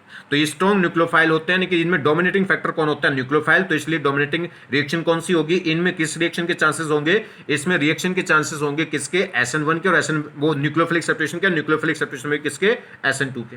Next, strong nucleophile with strong base character. Nucleophile भी बेस स्ट्रॉन्ग हो और बेसिक करैक्टर भी स्ट्रॉन्ग हो, ये सबसे ज्यादा क्या होंगे, सबसे ज्यादा कंफ्यूज करने वाले होते हैं। यहां पहचान पाना कि कौन सी रिएक्शन होगी कि एलिमिनेशन होगी क्या, सब्स्टिट्यूशन होगी, कोई सी भी हो सकती है, क्योंकि स्ट्रॉन्ग न्यूक्लियोफाइल है तो ऐसे न्यूक्लियोफिलिक सब्स्टिट्यूशन हो सकती है, स्ट्रॉन्ग बेस है तो एलिमिनेशन हो सकती है। अब उसमें भी E1 E2 हो सकती है, SN1 SN2 हो सकती है। तो देखिए कौन कौन से हैं। R माइनस, कार्बन माइनस मतलब कोई भी एल्काइल माइनस, R माइनस मतलब कोई भी एल्काइल ग्रुप माइनस हो जाए, N माइनस, O माइनस, तो O माइनस, N माइनस और कार्बन माइनस, ये स्ट्रॉन्ग बेस भी है और स्ट्रॉन्ग न्यूक्लियोफाइल भी है। जैसे R O माइनस में एलॉक्साइड आयन बोलते हैं इसे, बहुत सारे हो जाएंगे, मिथॉक्साइड, इथॉक्साइड, आइसोप्रोपॉक्साइड, टर्शरी ब्यूटॉक्साइड, ये सब क्या हो जाएंगे, न्यूक्लियोफाइल हो जाएंगे। स्ट्रॉन्ग न्यूक्लियोफाइल है, स्ट्रॉन्ग बेस है, यहाँ E1 के भी चांसेस हो जाएंगे, E2 के भी। चलिए जैसे अब इसमें चेक करना पड़ेगा, मान लो ये कार्बन कैटायन जिस पे लिविंग ग्रुप लग रहा है, अगर ये कार्बोकैटायन कैसा हुआ, टर्सरी, और टर्सरी कार्बोकैटायन हुआ तो किसके ज्यादा चांसेस हो जाएंगे, टर्सरी कार्बन कैटायन हुआ तो यहां पे क्या होंगे, 1 के SN1 होगी या E1 होगी, क्योंकि टर्सरी कार्बोकैटायन में जब इसकी कार्बन की डिग्री मोर डोमिनेट फैक्टर होगी, इस डिग्री पे डिसाइड करेगी। अगर ये मान लीजिए 3 डिग्री हो गया तो किसके चांसेस हो जाएंगे, 1 के, या तो SN1 होगी या E1 होगी।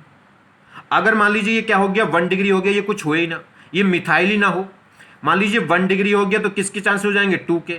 अगर मान लो सिर्फ ये अकेला कार्बन हो, ये वाला कार्बन हो ही ना, तो क्या होगा, E1 E2 खत्म हो गई, क्योंकि एलिमिनेशन तो कब हो सकती है, एलिमिनेशन में क्या होगा, डबल बॉन्ड बनेगा, एल्कीन बनेगी, और एल्कीन तो तभी बन सकती है जब कम से कम 2 कार्बन हो। अगर ये होगा ही नहीं तो बात ही खत्म हो गई। किसकी बात हो गई, E1 SN1 SN2 की, और SN1 SN2 में भी किसके ज्यादा चांसेस हो जाएंगे, SN1 के। अगर लेस हिंड्रेंस है और मोर हिंड्रेंस है तो किसके चांसेस हो जाएंगे, SN1 के।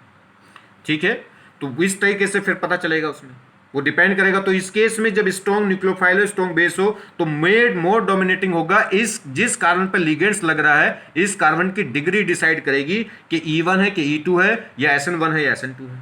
दूसरा, weak nucleophile and with weak base, weak nucleophile भी वीक हो और बेसिक नेचर भी वीक हो। ऐसे दो ही रिएजेंट्स होते हैं, अल्कोहल और वाटर। ये अल्कोहल और वाटर दोनों वीक बेसिक नेचर के होते हैं, न्यूक्लियोफाइल भी, न्यूक्लियोफिलिसिटी भी इनकी वीक होती है और बेसिक नेचर भी इनकी क्या होती है, वीक। इनमें भी कंपेयर करें तो वाटर और भी वीक है। अल्कोहल से मैंने देखो सीक्वेंस में लिखा है, अल्कोहल के बाद कौन आ रहा है, वाटर। तो इस टाइप से हम थोड़ा सा पता कर लेंगे, ये मैंने सीक्वेंस लिख दी है, थोड़ा सा इन पे निगाह रखना आप कि कैसे कैसे कौन स्ट्रॉन्ग न्यूक्लियोफाइल है और बेसिक करैक्टर वीक है, कौन सा ऐसा न्यूक्लियोफाइल है जिसमें न्यूक्लियोफिलिसिटी भी स्ट्रॉन्ग और बेसिक भी वीक, और कौन सा ऐसा है जिसमें न्यूक्लियोफिलिसिटी भी वीक और बेसिक भी वीक। वहां से इनकी पहचान से थोड़ा सा पता चल जाएगा कि SN1 रिएक्शन हो रही कि SN2, E1 हो रही कि E2। आ रही बात समझ में नहीं, तो बड़ा पहचान ना देखिए, जब हम पढ़ेंगे हेडिंग डाल के कि SN1 तो फिर तो SN1 होगी, वहां दिक्कत नहीं होगी हमें। जब हम हेडिंग डाल के पढ़ेंगे E1 तो वहां तो E1 होगी, जब E2 डालेंगे। मगर जब हेडिंग खत्म हो जाएंगी उसके बाद कोई रैंडमली एक रिएक्शन दे देंगे कि बताइए E1 है कि E2, SN1 है कि SN2, वहां दिक्कत पड़ेगी पहचानने में। ठीक है, चलिए, तो ये टॉपिक आपका इसमें रीजेंट में लास्ट एक टॉपिक खत्म हुआ। एक और टॉपिक है अभी सॉल्वेंट। जब सॉल्वेंट इन्वॉल्व होंगे तो सॉल्वेंट न्यूक्लियोफिलिसिटी को कैसे इफेक्ट करेंगे वो सेकंड लेक्चर में देखेंगे, और वो भी इंपॉर्टेंट है। और जैसे ही वो सेकंड लेक्चर कंप्लीट होगा तो ये चीजें थोड़ी सी आसान हो जाएंगी, अभी थोड़ी सी हार्ड लग रही होंगी, मगर जैसे ही सेकंड लेक्चर ये कंप्लीट होगा तो ये चीजें थोड़ी आसान हो जाएंगी, आपको समझ में आ जाएगा कि ये तरीका, ये माजरा है क्या। आगे बात समझ में, चलिए, थैंक्स।